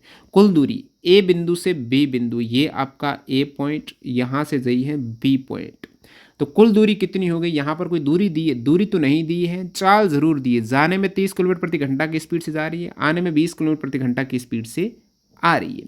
तो यहाँ पर मैं क्या करूँगा, दूरी डी मान लूँगा। तो टोटल दूरी आने जाने में, ठीक है, जा रही है और वापस लौट रही है, तो जाने में भी डी, आने में भी वापस डी, डी प्लस डी, दूरी कितनी हो गई, 2D हो गई। अब समय कितना लगा है, आप कहेंगे जाने में समय अलग लगेगा, क्योंकि जाने में तेज स्पीड से जा रहा है, आने में धीमी स्पीड से आ रहा है, तो समय अलग लगेगा। तो समय क्या होता है, दूरी बटा चाल होता है। जाने में दूरी कितनी, डी, और चाल कितनी जाने में, 30। तो ये समय जाने में लगा, प्लस आने का समय भी ऐड करना पड़ेगा। आने का समय, आने में भी दूरी तो वही डी है, लेकिन चाल यहाँ पर 20 हो गई, तो ये आपका अलग हो गया। तो कुल दूरी कितनी है, ऊपर 2D और कुल समय नीचे है। अब इसका एलसीएम लेंगे आप, सबसे पहले नीचे वाले को हल कर देते हैं। एलसीएम 30 और 20 का एलसीएम 60 हो जाएगा। तो यहाँ पर 2D प्लस 3D यानी 5D, तो ये आपका 5D बट्टा 60, और 5 को 60 में भाग देंगे तो आपका आ जाएगा 12, तो D बट्टा 12। तो यहाँ पर 2D में किसका भाग देना है, D बट्टा 12 का देना है। तो एक तरीके से 2D गुणा 12 बट्टा D, D से D कटा 12 और 2 का गुणा 24। तो स्पीड कितनी हो गई, 24 किलोमीटर प्रति घंटा इसकी स्पीड हो गई। तो ये औसत चाल हो गई, कुल दूरी बट्टा कुल समय करेंगे तो 24 किलोमीटर प्रति घंटा। नेक्स्ट, किसी साइकिल सवार की गति को वेग समय ग्राफ में दर्शाया गया है। इस गति का त्वरण, वेग तथा 15 सेकंड में साइकिल सवार द्वारा तय की गई दूरी ज्ञात करनी है। तो ये इसका वेग हो गया। वेग आप कहेंगे बढ़ ही नहीं रहा, समय बढ़ रहा है। शुरुआत में 5 सेकंड में भी वेग यहीं पर है 20 पर पड़ा हुआ, 10 सेकंड में भी वेग 20 पर है, 15 सेकंड में भी वेग 20 पर पड़ा हुआ है। तो वेग तो फिक्स है, वेग का क्या बताना, वेग तो 20 ही है, 20 मीटर पर सेकंड। वेग का मतलब है वेग 20 मीटर पर सेकंड। त्वरण कितना है, आप कहेंगे त्वरण, त्वरण का मतलब होता है वेग में परिवर्तन होना। साइकिल सवार है तो एक सीधी दिशा में जा रहा है, कोई बढ़ती गति तो कर नहीं रहा है। त्वरण यानी वेग में परिवर्तन। क्या वेग में परिवर्तन हो रहा है समय के साथ, समय के साथ वेग बढ़ ही नहीं रहा है, वेग बदल ही नहीं रहा, तो वेग में परिवर्तन नहीं होगा, तो एक तरीके से त्वरण 0 हो जाएगा। तो त्वरण में क्या बताया, त्वरण बराबर 0 बता दिया मैंने। 15 सेकंड में साइकिल सवार द्वारा तय की गई दूरी। जब त्वरण नहीं है तो दूरी बराबर होता है चाल गुणा समय। जब त्वरण 0 होता है ना, तो दूरी कितनी हो जाएगी, चाल इसकी 20 है, समय 15 सेकंड ले रहा है, 15 दूनी 30, 0 लगाएंगे तो इसकी 300 मीटर पर सेकेंड आपके, क्या दूरी पूछी, 300 मीटर हो जाएगी, 300 मीटर हो जाएगी। तो ये इसका करेक्ट आंसर है, बिल्कुल ईजी। नेक्स्ट सवाल देखते हैं आप, दीर्घ उत्तरीय सवाल यहाँ से स्टार्ट करते हैं अपन। कोई पिंड 150 मीटर की ऊंचाई से विराम से गिराया जाता है, विराम से यानी 0 से। जब आप गिराएंगे तब बिल्कुल गुरुत्वीय त्वरण के कारण वो ऑटोमेटिकली गिर जाएगा। तो कोई पिंड 150 मीटर की ऊंचाई से विराम से गिराया जाता है तथा उसी क्षण किसी अन्य पिंड को 100 मीटर की ऊंचाई से आप विराम से गिरा रहे हो। दो पिंड गिरा रहे हो, एक यहाँ पर मान लेते हैं 150 मीटर की ऊंचाई से आप गिरा रहे हो, एक पिंड यहीं से गिरा रहे हो। अब ये धरातल है, ठीक है, ये आप 100 मीटर की ऊंचाई से गिरा रहे हो, यहाँ से यहाँ डिस्टेंस कितनी है, 100 मीटर है। तो एक आप 150 मीटर की हाइट से गिरा रहे हो, एक 100 मीटर की हाइट से गिरा रहे हो, ठीक है, दो ऑब्जेक्ट गिरा रहे हो सेम समय में, ठीक है, उसी क्षण गिरा रहे हो आप। यदि दोनों प्रकरणों में त्वरण समान है, त्वरण कौन सा, गुरुत्वीय त्वरण है। आप डायरेक्टली यहाँ पर विराम से गिरा रहे हो, ऐसे तो नहीं आप फोर्स करके गिरा रहे हो, विराम से गिरा रहे हो, तो गुरुत्वीय त्वरण दोनों पर जी सेम लगेगा, 9.8 मीटर पर सेकंड स्क्वायर गुरुत्वीय त्वरण लगेगा। 2 सेकंड के पश्चात इनकी ऊंचाई में क्या अंतर है, समय में परिवर्तन के साथ इन ऊंचाई में परिवर्तन होता है 2 सेकंड बाद। अब यहाँ पर शुरुआत में अंतर कितना था, ये हाइट थी 150 मीटर की, ये हाइट थी आपके ऊपर 100 मीटर की। तो शुरुआत में अंतर ये वाला आपको दिख रहा था 50 मीटर का अंतर है। अब ये अंतर, गुरुत्वीय त्वरण सेम है, सेम समय में गिरा रहे, तो ये अंतर नहीं बदलेगा। आपको पता होगा, ये आपको पूछ रहा है कि ऊंचाई में अंतर पूछा है ना, उनकी ऊंचाई में अंतर, तो ऊंचाई में अंतर है, आप कहेंगे एस बराबर u t plus half 80 square से मैं निकाल दूंगा। त्वरण यहाँ पर समान है, ठीक है, गुरुत्वीय त्वरण समान है। तो प्रथम केस में जो हाइट होगी, विराम अवस्था से गिरा रहे हो, u बराबर 0 हो जाएगा, तो यहाँ पर कुछ लेना नहीं है। अब समीकरण डायरेक्टली आप देख लो, दोनों में विराम अवस्था में पिंड गिरा रहे हो, तो u तो इस समीकरण से आपको डायरेक्टली पता चल रहा है कि ये चीज़ें समान है। समय आपको पता 2 सेकेंड है, सारे चीज़ें समान है, गुरुत्वीय त्वरण फिक्स है। सारी चीज़ें जब फिक्स रहेगी तो अंतर तो समान रहेगा ना, कोई बदलाव का कारण यहाँ पर बन ही नहीं रहा। 2 सेकेंड में आप देखेंगे पहले पिंड के द्वारा 2 सेकेंड में तय दूरी कितनी हो जाएगी, तो यहाँ पर मैंने मान रखा, एक स्थान पर जी रख दिया, तो आपके समक्ष आ गई, ये 2 का स्कोर करेंगे 2g, यहाँ पर भी 2g आ गई। दूसरे पिंड द्वारा भी 2 सेकंड में तय दूरी 2g, यहाँ पर भी 2g है। अब 2 सेकंड के पश्चात ऊंचाई जिस ऊंचाई पर पहला पिंड होगा, शुरुआत में 150 मीटर पर था, अब और नीचे आ गया 2g, कितनी डिस्टेंस 2g नीचे आया तो 150 माइनस 2g। यहाँ पर शुरुआत में दूसरा पिंड 100 मीटर पर था, 2g वो भी सेम हाइट पर नीचे आया तो वो भी माइनस 2g है। तो ये एक तरीके से अंतर निकालेंगे तो वो सेम 50 का 50 रहने वाला। तो कोई समीकरण में जब बदलाव नहीं हो रहा है तो आप कहेंगे समय में परिवर्तन के साथ ऊंचाई के अंतर में कोई भी परिवर्तन नहीं होगा। कोई पिंड विराम से गति आरंभ करके पहले 2 सेकंड में 20 मीटर, अगले 4 सेकंड में 160 मीटर चलता है, आरंभ से 7 सेकंड के पश्चात इसका वेग क्या होगा। कोई पिंड विराम से गति करता है, यानी u बराबर इसका क्या होगा 0 मीटर पर सेकंड, पहले 2 सेकंड में 20 मीटर चलता है और अगले 4 सेकंड में 160 मीटर चलता है। तो शुरुआत के 7 सेकंड के पश्चात इसका वेग क्या होगा, तो अंतिम में वेग क्या होगा। यहाँ पर कहीं ना कहीं ये अपनी स्पीड चेंज कर रहा है, तो कहीं ना कहीं यहाँ पर त्वरण अप्लाई हो रहा है। तो शुरुआत में निकाल लेते हैं कि त्वरण कितना अप्लाई हो रहा है। अब ये देखिए एक डिस्टेंस है 20 मीटर चल रहा है, तो एस आपको दे रखा है, एस कितना दे रखा है 20 मीटर, यू दे रखा है, टी दे रखा है, तो एस बराबर u t plus half a t square. यहाँ से एस मैंने 20 लिया, यू 0 है तो ये पूरा 0 हो जाएगा, हाफ ए कितना है आप कहेंगे ए तो ज्ञात करना है, ए ज्ञात करना है, टी स्क्वायर यानी शुरुआत के 2 सेकंड हो जाएंगे। ठीक है, तो यहाँ पर मैंने शुरुआत के 2 सेकंड लिया तो 2 का स्क्वायर 4 हो गया। अब यहाँ से ये 2a हो गया, 20 बराबर 2a, ए बराबर कितना हो गया 10 मीटर पर सेकंड स्क्वायर। अब 2 सेकंड में 20 कैसे गया कि 1 सेकंड में 10, दूसरे सेकंड में भी 10, तो ये 10 मीटर पर सेकंड स्क्वायर का वेग बढ़ा है इसका, तो ए इसका 10 मीटर पर सेकंड स्क्वायर हो गया। तो पहली स्थिति में आपका त्वरण निकल गया 10 मीटर पर सेकंड स्क्वायर। अगले 4 सेकंड में ये 160 मीटर चलता है, तो क्या इसका त्वरण बदल रहा है वो देखते हैं। त्वरण सेम है तो उसके अकॉर्डिंग अपन डायरेक्टली निकाल देंगे 7 सेकंड बाद उसका वेग कितना होगा। तो मैं देखता हूँ त्वरण बदल रहा है कि नहीं बदल रहा है। अब नेक्स्ट 4 सेकंड में 160 मीटर चल रहा है, यानी एस बराबर 160, और फिर अगले 4 सेकंड में आप कहेंगे यहाँ पर मैं u कितना लूँ, क्योंकि s बराबर u t plus half a t square होता है ना। अब पिंड शुरुआत में तो विराम में था, लेकिन 2 सेकंड के बाद तो वो गतिशील अवस्था में है ना, रुका हुआ थोड़ा ही है। तो आप कहेंगे 2 सेकंड में उसका वेग क्या हुआ होगा, तो उसका वेग प्रति सेकंड 10 मीटर बढ़ रहा है, यानी 1 सेकंड में 10 हो गया, दूसरे में 10 और बढ़ गया तो 20 हो गया, तो उसका वेग कितना हो गया 20 मीटर पर सेकंड हो गया। या फिर आप डायरेक्टली अंतिम वेग निकालेंगे v बराबर u प्लस ए टी से। अब v यानी अंतिम वेग, u 0 था, a आपको 10 दे रखा है, t यानी आपकी कितने सेकंड में 2 सेकंड बाद वेग कितना हुआ तो 2 हो जाएगा, तो v बराबर हो जाएगा 10 गुणा 2 यानी 20 मीटर पर सेकंड। अब यहाँ पर u कितना लेना है आपके आरंभिक वेग 2 सेकंड बाद नेक्स्ट जो 4 सेकंड की स्थिति में शुरुआती वेग कितना मिल रहा है आपको, शुरुआती वेग ही आपको 20 मिल रहा है।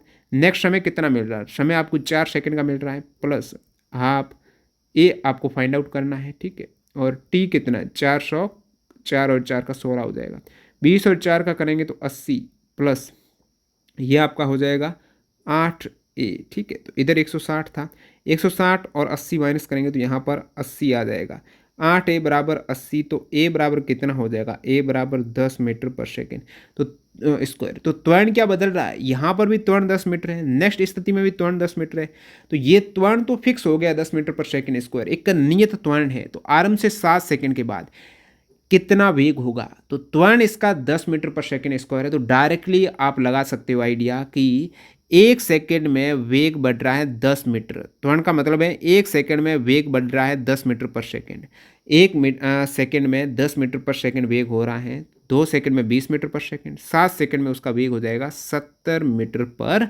सेकेंड। तो वेग कितना हो जाएगा उसका 70 मीटर पर सेकेंड, ये इसका आंसर हो जाएगा। लास्ट में वेग तो निकालना है तो v बराबर u प्लस ए टी से निकाल सकते हो आप, त्वरण तो फिक्स है, तो ये आपका 7 हो जाएगा 70। नेक्स्ट आपका सवाल देखते हैं,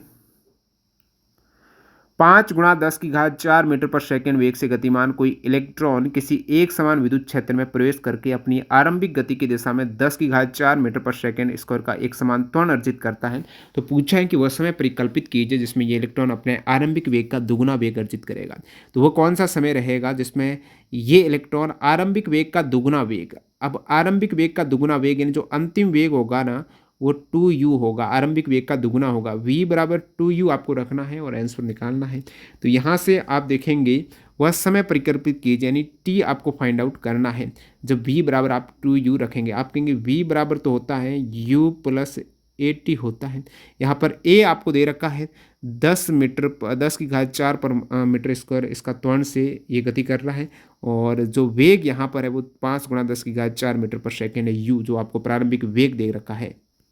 तो इस कण का, इलेक्ट्रॉन का जो शुरुआती वेग है जब वो विद्युत क्षेत्र में आता है वो आपका v बराबर है, v बराबर आपको v के स्थान पर 2u रख दो, ठीक है। तो यहाँ पर 2u बराबर u कितना, u आपके 5 गुणा 10 की घात 4, 5 गुणा 10 की घात 4 प्लस 80 कितना है, a आपको यहाँ पर 10 की घात 4 दे रखा है, 10 की घात 4 और t आपको फाइंड आउट करना, वो समय परिकल्पित करना। तो ये यहाँ पर मैं t मान लेता हूँ, ठीक है। यहाँ पर u का u में रहने दे सकता हूँ, ठीक है। ये u का u मैंने रहने दिया, u की वैल्यू बाद में रखेंगे अपन, ठीक है। तो क्योंकि यहाँ पर u इधर आया तो माइनस हो जाएगा, तो ये u बराबर हो जाएगा 10 की घात 4t। अब u की वैल्यू यहाँ पर आप रख देंगे 5 गुणा 10 की घात 4 बराबर 10 की घात 4t। 10 की घात 4 से 10 की घात 4 कट आउट है, t बराबर आपका आ गया 5 सेकेंड। तो 5 सेकेंड में इसका वेग कितना हो रहा, दुगुना हो रहा, दुगुना वेग v बराबर 2u कितने सेकेंड में हुआ, 5 सेकेंड में। ये पहले समीकरण से आपका निकल के आ गया। तो इस समय में इलेक्ट्रॉन कितनी दूरी तय करेगा, यानी 5 सेकेंड में कितनी दूरी तय करेगा, 5 सेकेंड में तय दूरी। तो आप कहेंगे s बराबर ut plus half AT²। T के स्थान पर 5 सेकेंड रखना है, तो यहाँ से आपका निकल के आ जाएगा टी के स्थान पर 5 सेकेंड लगा। यू आपका प्रारंभिक वेग था ही, हाफ ए कितना 10 की घात 4, टी स्क्वायर यानी 5 सेकेंड, तो 5 का स्क्वायर है। तो इसको हल करेंगे तो आपका आंसर आ जाएगा 37.5 गुणा 10 की घात 4 मीटर है, जो 5 सेकेंड में तय दूरी है। एक समान त्वरण से गतिमान किसी पिंड द्वारा चौथे तथा 5वें सेकेंड के अंतराल के बीच दूरी के लिए संबंध व्युत्पन्न कीजिए।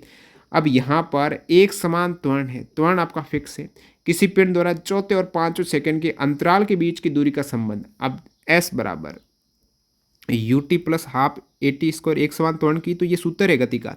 तो यहाँ पर चौथे सेकेंड और 5वें सेकेंड यानी 4 सेकेंड में दूरी कितनी हो गई, 4u, ठीक है, प्लस हाफ a गुणा 4 का स्क्वायर 16 हो जाएगा। तो ये आपका 4u प्लस 8a, ठीक है। तो इस टाइप से आप निकालेंगे, ये चौथे सेकेंड में 4u प्लस 8a कह सकते हो। इसी प्रकार 5वें सेकेंड में 5u बटा प्लस 25/2a।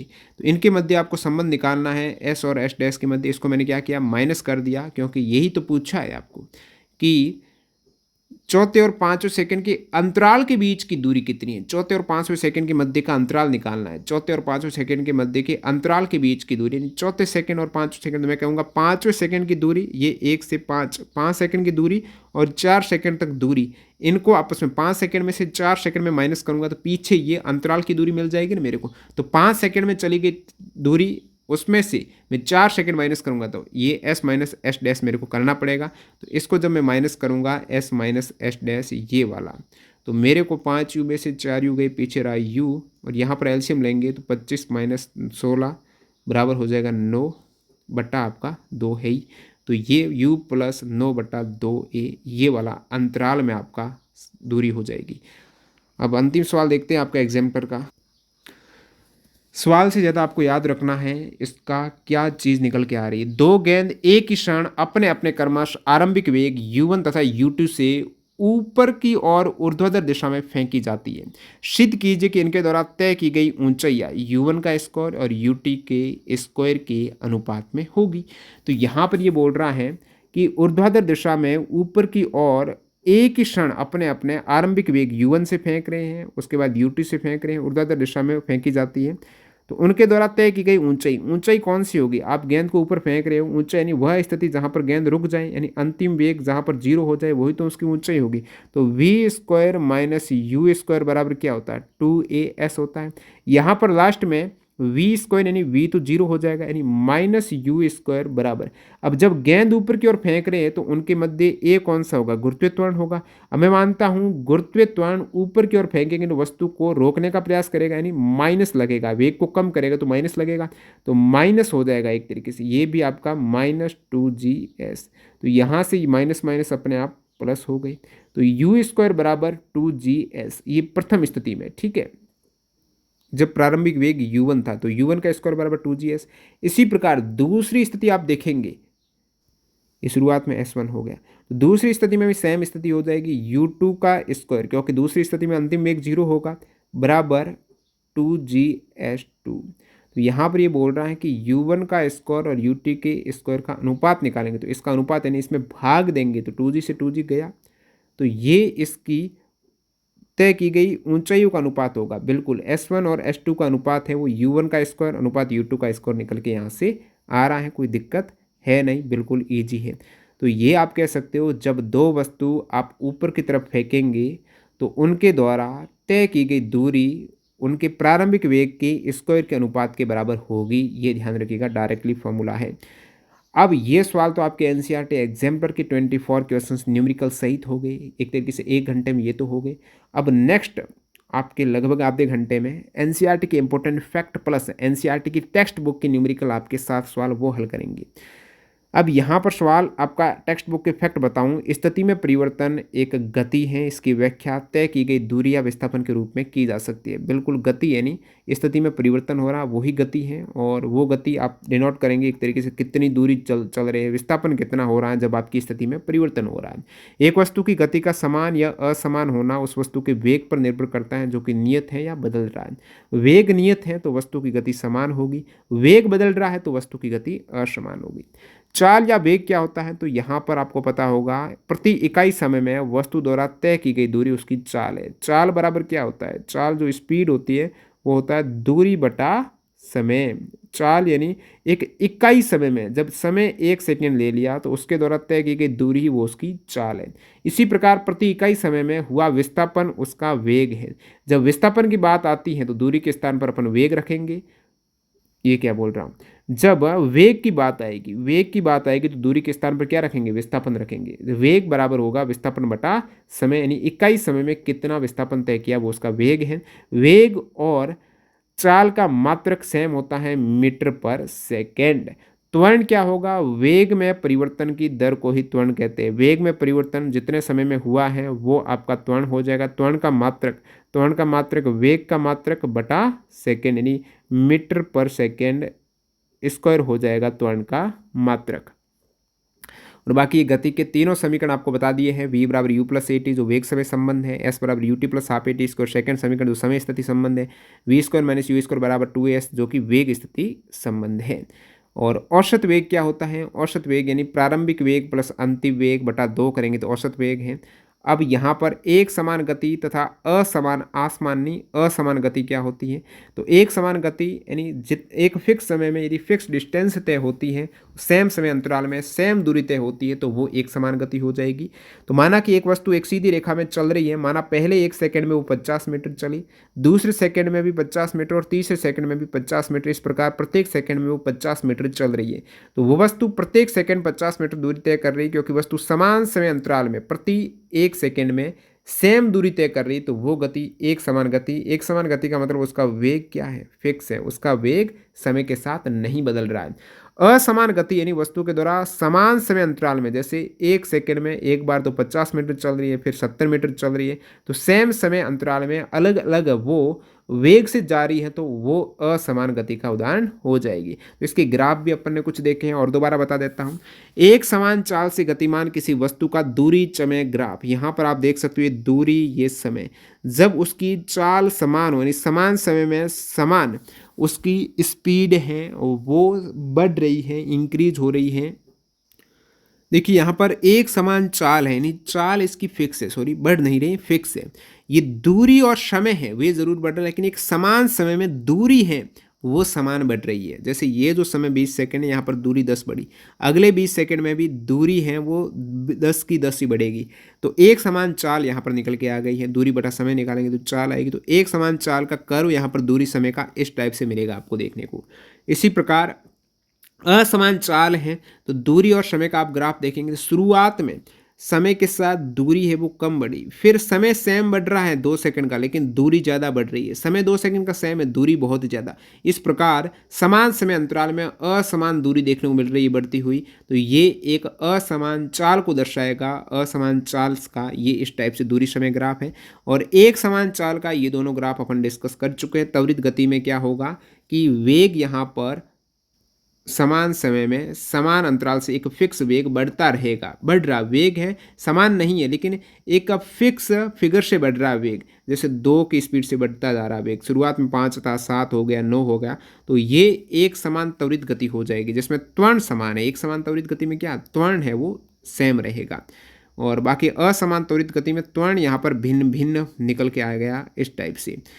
अब यहाँ पर एक गति आती है एक समान वृत्तीय गति, जो इम्पोर्टेंट है। अगर कोई वस्तु, मैंने आपको ऑलरेडी बताया इसी वीडियो में, यहाँ पर वर्तीय पथ पर गति हो रही है, एक समान वर्तीय गति। तो वर्तीय गति का मतलब कहीं ना कहीं यहाँ पर ये सर्कुलर पाथ है, उस पर आपके मोशन हो रही है। जब एक समान आया, इसका मतलब उसका मैग्नीट्यूड है, परिमाण है वेग का, वो एक फिक्स है, वो एक समान है, वो चेंज नहीं हो रहा है। तो एक अगर कोई वस्तु वर्तीय पथ पर एक समान चाल से चलती है, वर्तीय पथ पर कोई वस्तु एक समान स्पीड से चल रही है, तो उसकी गति को एक समान वर्तीय गति कहा जाता है। अब वस्तु एक समान चाल से चल रही, इसका मतलब क्या हो गया, उसका त्वरण है वो जीरो नहीं होगा, क्योंकि वर्तीय पथ पर वो चल रही है, कोई निकल थोड़ी रही है, वर्तीय पथ से हट थोड़ी रही, वर्तीय पथ पर बनी हुई है। यदि वस्तु डायरेक्टली इस प्रकार सीधी रेखा में गमन कर देती, यहाँ पर ये वर्ताकार पथ पे क्यों आ रही है, कोई ना कोई इस पर त्वरण लग रहा तभी आ रही है ना। तो वेग में परिवर्तन हो रहा है, आप कहेंगे वेग की परिमाप में तो नहीं हो रहा, लेकिन वेग के डायरेक्शन में चेंज हो रहा है। डायरेक्शन में चेंज होने का मतलब भी वेग बदल रहा है, वेग बदलेगा तो त्वरण होगा, तो त्वरण उसका शून्य नहीं होगा। एक समान वर्तीय गति में ध्यान रखना, आपको लग रहा है कि समान चाल है, चाल नहीं बदल रही मैग्नीट्यूड में, लेकिन उसकी डायरेक्शन बदलने के कारण उसका वेग बदल रहा है। तो एक समान वेग में जो गति वृत्ताकार पथ पे होगी वो एक त्वरित गति होगी, उसमें त्वरण शून्य नहीं होगा, ये ध्यान रखिएगा। और उसके द्वारा तय की गई जो गति वेग है वो होगा कितना, एक समान वेग होगा कितना। v बराबर होता है क्या, वेग होता है दोस्तों दूरी बटा समय। अब वर्त की दूरी, कोई कण इसकी परिधि के अनुदिश गति कर रहा है, तो ये इसकी परिधि, इसकी दूरी है, यानी 2πr इसकी दूरी है। कितने समय में गति कर रहा है, t समय में कर रहा है, तो 2πr/t उसका हो जाएगा वेग। r इसकी त्रिज्या है, पाई यानी 22/7 सभी को पता है। और वस्तुओं की एक समान वर्तीय गति के बहुत से अन्य उदाहरण हैं। एक समान वर्तीय गति में जैसे चंद्रमा तथा पृथ्वी की गति एक समान वर्तीय गति है। पृथ्वी की चारों ओर वर्तीय कक्षा में घूर्णन करता उपग्रह एक समान वर्तीय गति है। वर्तीय पथ पर नियत चाल से चलता हुआ साइकिल सवार, वो भी एक समान वर्तीय गति है। अब देख लेते हैं एनसीईआरटी टेक्स्ट बुक के एग्जाम्पल न्यूमेरिकल के। तो एनसीईआरटी के ऊपर तो आपके एग्जाम्पलर थे, एग्जाम्पलर एक अलग बुक है एनसीईआरटी की, और एनसीईआरटी की टेक्स्ट बुक जो स्कूल विद्यालयों में पढ़ाई जाती है, उसके उदाहरण जो दे रखे हैं ना, वो 7 उदाहरण जो यहाँ पर न्यूमेरिकल के रूप में दिए गए हैं इस चैप्टर में, मोशन वाले चैप्टर में। तो यहाँ पर पहला उदाहरण अपन देखते हैं। एक वस्तु 16 मीटर की दूरी 4 सेकंड में तय करती है तथा पुनः 16 मीटर की दूरी 2 सेकंड में तय करती है। वस्तु की औसत चाल क्या होगी। बिल्कुल इजी सवाल है। औसत चाल का मतलब तय की गई कुल दूरी बटा लिया गया कुल समय। कुल दूरी देखिएगा यहाँ पर 16 मीटर की दूरी 4 सेकंड में, और दोबारा यहाँ पर 16 मीटर की दूरी 2 सेकंड में, तो कुल दूरी 16 और 16 32 मीटर। कुल समय 4 और 2 6 सेकंड, तो 32/6 5.33 मीटर पर सेकंड औसत चाल आ जाएगी। बिल्कुल ईजी। नेक्स्ट यहाँ पर उदाहरण देखते हैं। यात्रा शुरू होते समय कार का ओडोमीटर 2000 किलोमीटर प्रदर्शित करता है और यात्रा समाप्ति पर 2400 किलोमीटर प्रदर्शित करता है। तो शुरुआत में कार का जो मीटर था, स्पीडोमीटर ओडोमीटर, उस पर 2000 किलोमीटर आपके आ रही थी रनिंग। अब जैसे ही यात्रा शुरू की तो 2400 किलोमीटर है वो समाप्ति पर आ गई, यानी कितना किलोमीटर उन्होंने डिस्टेंस कवर की है, तो आप कहेंगे 2400 - 2000 यानी 400 किलोमीटर। यदि इस यात्रा में 8 घंटा, समय कितना 8 घंटा लगा है, तो औसत चाल किलोमीटर प्रति घंटा और मीटर पर सेकंड दोनों में आपको ज्ञात करनी है। औसत चाल यानी कुल दूरी कितनी हुई, कुल दूरी 400, कुल समय 8 घंटा, 400/8 यानी 50 किलोमीटर प्रति घंटा, किलोमीटर प्रति घंटा में आ जाएगी। मीटर पर सेकंड में इसको आप निकालेंगे तो ध्यान रखना, ये 50 किलोमीटर में कितने मीटर होते हैं, तो किलोमीटर में होते हैं 1000 मीटर, तो ये 1000। अब 1 घंटा में मीटर पर सेकंड अपन निकाल लेना, 1 घंटा में सेकंड कितने होते हैं, आप कहेंगे 1 घंटा में 60 मिनट और 1 मिनट में 60 सेकंड, तो ये 3600 सेकंड हो जाएंगे। 60 × 60। इसको और आप हल करेंगे तो ये आपका हो जाएगा 10 और नीचे ऊपर 50 तो है, ये 50 गुणा 10/36। इसको और करेंगे, 10 को आप यहाँ से 2 से करेंगे तो ये 5 आ जाएगा, इसको करेंगे तो 18। तो जब भी आपको किलोमीटर प्रति घंटा दे रखा है उसको मीटर पर सेकंड यानी कम में कन्वर्ट करना है। किलोमीटर ज़्यादा है, अब इसको मीटर में करना है तो कम के लिए आप 5/18 से गुणा करेंगे। अब जब मीटर पर सेकंड में आपको दे रखा और किलोमीटर प्रति घंटा में नहीं ज़्यादा के लिए करना है तो उल्टा कर देंगे। ज़्यादा 18/5 ज़्यादा होते हैं, तो ज़्यादा आपको कन्वर्ट करना है, जैसे मीटर पर सेकंड से किलोमीटर पर घंटा करना है तो 18/5 से गुणा करेंगे, और किलोमीटर पर घंटा को कम में कन्वर्ट करना है मीटर पर सेकंड में तो 5/18 से गुणा करेंगे। ये लाइन हमेशा याद रखिएगा, आप इजीली कन्वर्ट कर पाएंगे। किलोमीटर पर घंटा को मीटर पर सेकंड में कम में करना है तो 5/18 से मैंने डायरेक्टली गुणा किया, तो 50 गुणा 5/18 करेंगे और इसको हल करेंगे तो आपका 13.9 मीटर पर सेकंड हो जाएगा। नेक्स्ट बात, उषा 90 मीटर लंबे तालाब में तैरती है। वह एक सिरे से दूसरे सिरे तक सरल रेखीय पथ पर जाती है तथा वापस आती है। इस दौरान वह कुल 180 मीटर की दूरी 1 मिनट में तय करती है। उषा की औसत चाल और औसत वेग को ज्ञात कीजिए। औसत चाल तय की गई कुल दूरी बटा लिया गया कुल समय। अब कुल कितनी दूरी तय की है, आप कहेंगे उषा 90 मीटर लंबे तालाब में तैरती है और एक सिरे से दूसरे सिरे तक सरल रेखीय एक पथ में जा रही है, एक रेखा में वापस आती है। 90 मीटर गई, 90 मीटर वापस आई, तो टोटल दूरी 180 मीटर कुल दूरी। इस दौरान समय कितना लिया है, इस दौरान ये टोटल 180 मीटर की दूरी 1 मिनट यानी 60 सेकंड का उन्होंने समय लिया है। तो कुल दूरी मीटर में आपकी 180, समय आपका सेकंड में 180/60 यानी 3 मीटर पर सेकंड उसकी औसत चाल आ गई। अब उषा तालाब में एक सिरे से दूसरे सिरे गई और वापस उसी सिरे आ गई, यानी इस प्रकार आप देखेंगे दूरी तो 180 मीटर आने जाने में, लेकिन विस्थापन होता है वो शून्य निकल के आ जाएगा। तो विस्थापन औसत वेग में काम आएगा। औसत वेग होता है कुल विस्थापन बटा लिया गया कुल समय। कुल विस्थापन 0, समय वही 60 सेकेंड है, तो यहाँ पर औसत वेग 0 मीटर पर सेकेंड हो जाएगा। अगला उदाहरण देखते हैं। विराम अवस्था से राहुल अपनी साइकिल को चलाना शुरू करते हैं। विराम अवस्था से चला रहे हैं, यानी शुरुआत में जो प्रारंभिक वेग है वो बिल्कुल विराम में है, 0 है, ठीक है। 30 सेकंड में 6 मीटर पर सेकंड का वेग प्राप्त कर लेते हैं। शुरुआत की और 30 सेकंड में t बराबर 30 सेकंड में उनका जो वेग हो गया वो 6 मीटर पर सेकंड हो गया। तो 6 मीटर पर सेकंड अंतिम वेग चला गया। 30 सेकंड में वेग चला गया 6 मीटर पर सेकंड का, यानी अंतिम वेग बराबर 6 मीटर पर सेकंड। 0 से 6 हो गया। वह इस प्रकार से ब्रेक लगाता है। अब लास्ट वेग 6 मीटर पर सेकंड है, अब वो उन्होंने ब्रेक लगाना शुरू किया। 30 सेकंड चला, अब वो इस प्रकार ब्रेक लगाता है कि साइकिल का वेग अगले 5 सेकंड में कम होकर 4 मीटर पर सेकंड हो जाता है। ब्रेक लगाया और फिर 5 सेकंड के वक्त में वो ब्रेक लगाने पर वेग कम हो गया, 4 मीटर पर सेकंड हो गया 6 से। दोनों स्थितियों में साइकिल के त्वरण की गणना करनी है। तो दो कौन सी स्थिति, एक तो वह स्थिति जब 0 से शुरू की है और 30 सेकंड में 6 मीटर पर सेकंड जो वेग यहाँ पर धीरे धीरे बढ़ा है, तो किस रफ्तार से वेग बढ़ा है वो त्वरण ज्ञात करना है, यानी वेग में परिवर्तन किस हिसाब से हुआ, समय के हिसाब से 1 सेकंड में कितना वेग बढ़ा है वो आप यहाँ से त्वरण निकालेंगे। दूसरी स्थिति क्या है, जब अंतिम वेग 6 मीटर पर सेकंड हो गया, वो 6 से जब वेग 4 मीटर पर सेकंड हुआ 5 सेकंड में, तो 5 सेकंड में ये वेग कम हुआ है, त्वरण जो नेगेटिव त्वरण लगा है वो कितना त्वरण लगा है जो वेग को कम कर रहा है। दोनों स्थिति में त्वरण निकालना है।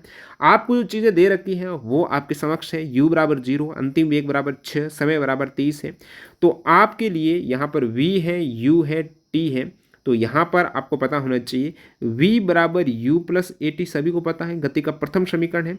और यहाँ से आपका निकल के आ जाएगा a। v के स्थान पर आप रख देंगे 6 और माइनस u इस साइड ले आएंगे आप, u को तो माइनस हो जाएगा तो 0 बट्टा, और a निकालना है ना तो t इस साइड आ जाएगा बट्टा में, तो आपका हो जाएगा t 30। या फिर आपको पता ही है एक तरीके से त्वरण तो निकालना। त्वरण क्या होता है, वेग में परिवर्तन, अंतिम वेग माइनस प्रारंभिक वेग बटा समय, ये सभी को दिया हुआ। अंतिम वेग 6, प्रारंभिक वेग 0, तो 6/30 है। इसको आप सॉल्व करेंगे तो 0.2 मीटर पर सेकंड स्कोर हो जाएगा। तो त्वरण यहाँ पर बड़ा है, यानी 0.2 मीटर पर सेकंड, एक सेकंड में 0.2 मीटर पर सेकंड का वेग बढ़ा है। दूसरी अवस्था जब वेग 6 मीटर पर सेकंड से 4 मीटर पर सेकंड हो रहा है, यानी शुरुआत में वेग यहाँ पर आप देखेंगे 6 मीटर पर सेकंड और लास्ट में निकल के आएगा 4, यानी अंतिम वेग 4 है और इस समय दौरान समय लिया है वो 5 सेकंड का। तो इस केस में a बराबर अंतिम वेग माइनस प्रारंभिक वेग बटा समय, तो अंतिम वेग 4, प्रारंभिक वेग 6 बटा समय करेंगे 5, तो ये माइनस में आपका आएगा त्वरण, क्योंकि त्वरण माइनस में आने का मतलब ये हुआ कि वेग में परिवर्तन हो रहा और वेग कम हो रहा है। वेग में परिवर्तन से वेग बढ़ नहीं रहा है, वेग कम हो रहा, परिवर्तन हो रहा है लेकिन कम ही लेकर आ रहा है, इसलिए माइनस पे त्वरण ये इंगित करता है। तो इस दोनों स्थितियों में आपने त्वरण यहाँ पर फाइंड आउट कर लिया। नेक्स्ट आपके समक्ष उदाहरण नंबर 5। एक रेलगाड़ी विराम अवस्था से चलना प्रारंभ करती है, यानी इनिशियल वेलोसिटी यू बराबर उस रेलगाड़ी का 0 आप देख पा रहे हो, और 5 मिनट में 72 किलोमीटर प्रति घंटा का वेग प्राप्त कर लेती है। 5 मिनट, टी बराबर 5 मिनट, यानी 72 किलोमीटर पर घंटा का वेग, एक तरीके से जो इसका अंतिम वेग निकल के आ गया 72 किलोमीटर पर घंटा। मान ले कि त्वरण एक समान है। अब त्वरण है वो कम ज़्यादा नहीं हो रहा है, एक फिक्स्ड त्वरण है, वेग में परिवर्तन समान हो रहा है। परिकलन कीजिए, त्वरण क्या होगा, एक समान त्वरण है कितना, एक्सेलरेशन कितना, बिल्कुल ईजी है, प्रीवियस की भांति है। ए बराबर v minus u upon t, अंतिम वेग आपके समक्ष 20 है और प्रारंभिक वेग 0 से है, विरामावस्था से है। टी ये 5 मिनट दे रही है। आप देखिएगा वेग की यूनिट किस में दे रखी है, वेग की यूनिट आप देखेंगे किलोमीटर प्रति घंटा में है, और फिर आपको ये परिकलन करना है, इसका उत्तर मीटर पर सेकंड में निकल के आएगा। तो किलोमीटर पर घंटा को सबसे पहले मीटर पर सेकंड में बदलना है, यानी कम ज़्यादा को कम में बदलना है, तो आप किससे गुणा करेंगे, कम के लिए 5/18 से किया, ये आपकी 4 बार कट जाएगा, 5 और 4 का मल्टीप्लाई आपके 20 हो जाएगा, तो 20 मीटर पर सेकंड हो गया। इसी प्रकार समय को भी आपको मीटर में, जो मिनट है उसको सेकंड में लेकर आना। 5 मिनट में कितनी सेकंड होती है, 60 से मल्टीप्लाई करेंगे 300 सेकंड हो जाएगी। तो टी बराबर 300 सेकंड है। अब ए बराबर v minus u upon t आप करेंगे तो अंतिम वेग यहाँ पर 20 है, प्रारंभिक वेग 0 है ही है, टी आपका 300 है, तो यहाँ से त्वरण आपका निकल के आ गया 1/15 मीटर पर सेकेंड स्क्वायर।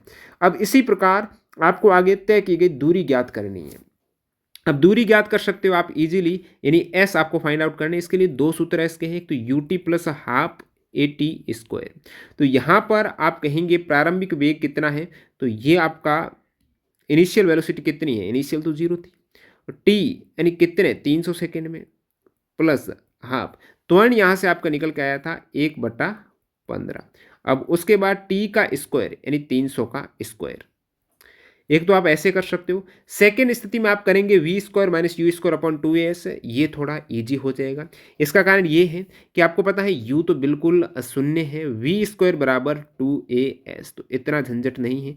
वी स्क्वायर बराबर 2as, यहाँ पर s फाइंड आउट करना ना, s बराबर वी स्क्वायर अपॉन 2 है। वी स्क्वायर यानी जो अंतिम वेग था ना 20, इसका स्क्वायर करना 20 गुणा 20 अपॉन 2 गुणा a यानी 1/15, 15 ऊपर चले जाएंगे, तो यहाँ से आपका हो जाएगा ये आपका 10 और ये 300 और 10 3000, तो 3000 मीटर आपका आंसर, या फिर आप 3000 मीटर को 3 किलोमीटर कह सकते हो। नेक्स्ट अपना सवाल निकल के आया है उदाहरण 6। कोई कार एक समान रूप से त्वरित होकर, यानी त्वरण यहाँ पर समान है, 5 सेकंड में 18 किलोमीटर पर घंटा से 36 किलोमीटर पर घंटा की गति प्राप्त कर लेती है। यानी इनिशियल वेलोसिटी आप देखेंगे, शुरुआत में वेग उसका 18 किलोमीटर पर घंटा था और अंतिम वेग उसका 36 किलोमीटर पर घंटा था, और इस हेतु से उन्होंने 5 सेकंड का वक्त लिया। तो कहीं ना कहीं मीटर और सेकंड का खेल दिख रहा, तो इसको सबसे पहले मीटर पर सेकंड में, यानी ज़्यादा से कम करना है, तो आप कहेंगे डायरेक्टली मैं 5/18 से गुणा करूंगा, ज़्यादा से कम 5/18, 18 से 18 कट आउट, 5 मीटर पर सेकंड हो गया इनिशियल वेलोसिटी। इसी प्रकार 5/18 करेंगे, 18 दूनी 36, 10 मीटर पर सेकंड हो गया। तो वेग देखिएगा यहाँ पर 5 सेकंड में, 5 सेकंड में वेग कितना बढ़ा है, 5 सेकंड में आप कहेंगे 5 से 10 हो गया। तो इस हिसाब से त्वरण कितना होना चाहिए, यानी प्रति सेकंड 1 वेग बढ़ रहा है, 5 सेकंड में 5 बढ़ गया, तो त्वरण कितना हो गया, 1 हो गया, डायरेक्टली दिख रहा है। या फिर आप त्वरण अंतिम वेग माइनस प्रारंभिक वेग बटा समय करेंगे, तो ये 5/5 यानी 1 मीटर पर सेकंड स्क्वायर इसका त्वरण हो गया। अब यहां से आपको पूछा है त्वरण तो निकाल दिया, उतने समय में कार के द्वारा तय दूरी, उतना कितना समय, यहाँ पर 5 सेकंड है, तो 5 सेकंड में कार ने कितनी दूरी तय की है, तो दूरी बराबर आप कहेंगे s बराबर u t plus half a t square. You आपका इनिशियल वेलोसिटी 5 है, टी 5 सेकंड में पूछा है, हाफ का हाफ, ए आपका 1 निकल के यहाँ से आया है, टी स्क्वायर यानी 5 गुणा 5 है, तो s बराबर 37.5 मीटर है, बिल्कुल ईजी। तो यहाँ पर उदाहरण, अंतिम उदाहरण देखते हैं, उसके बाद कुछ और इंपॉर्टेंट टेक्स्ट बुक के जो लास्ट में सवाल होते हैं ना एनसीईआरटी के, वो देखेंगे। किसी कार पर ब्रेक लगाने पर वह गति के विपरीत दिशा में 6 मीटर पर सेकंड स्क्वायर का त्वरण उत्पन्न करती है। अब ब्रेक लगा रहे हो कार में, तो त्वरण उत्पन्न होगा ना, क्योंकि कार में ब्रेक लगाने का मतलब आप वेग है ना वो कम कर रहे हो, अब वेग कम कर रहे हो, वेग में परिवर्तन कर रहे हो, मतलब कहीं ना कहीं त्वरण यहाँ पर निकल के आ रहा है, त्वरण पैदा कर रहे हो आप। तो किसी कार पर यदि आप रेस ब्रेक लगाएंगे तब भी त्वरण पैदा होगा, और कहते हैं ना कार को एक्सेलरेट कीजिए, यानी उसकी थोड़ी रेस देनी होती है, तो उस केस में भी आप वेग ज़्यादा कर रहे हो, बढ़ा रहे हो, तो कार को वहाँ पर त्वरण दे रहे हो, ठीक है।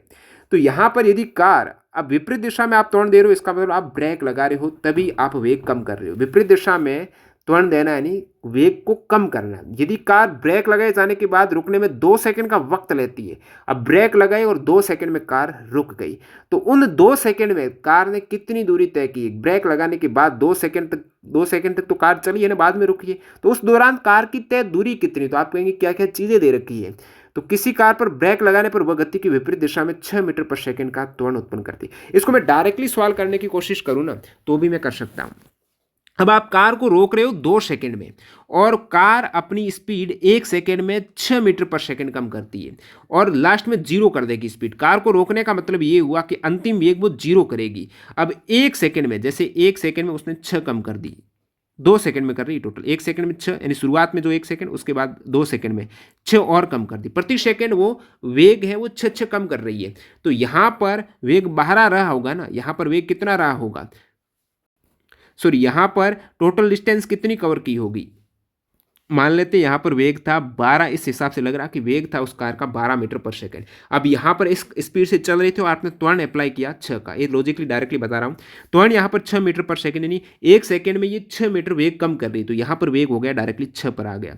अब दूसरे सेकंड 6 और इसने कम कर दिया, तो यहाँ पर वेग आ गया 0 पर।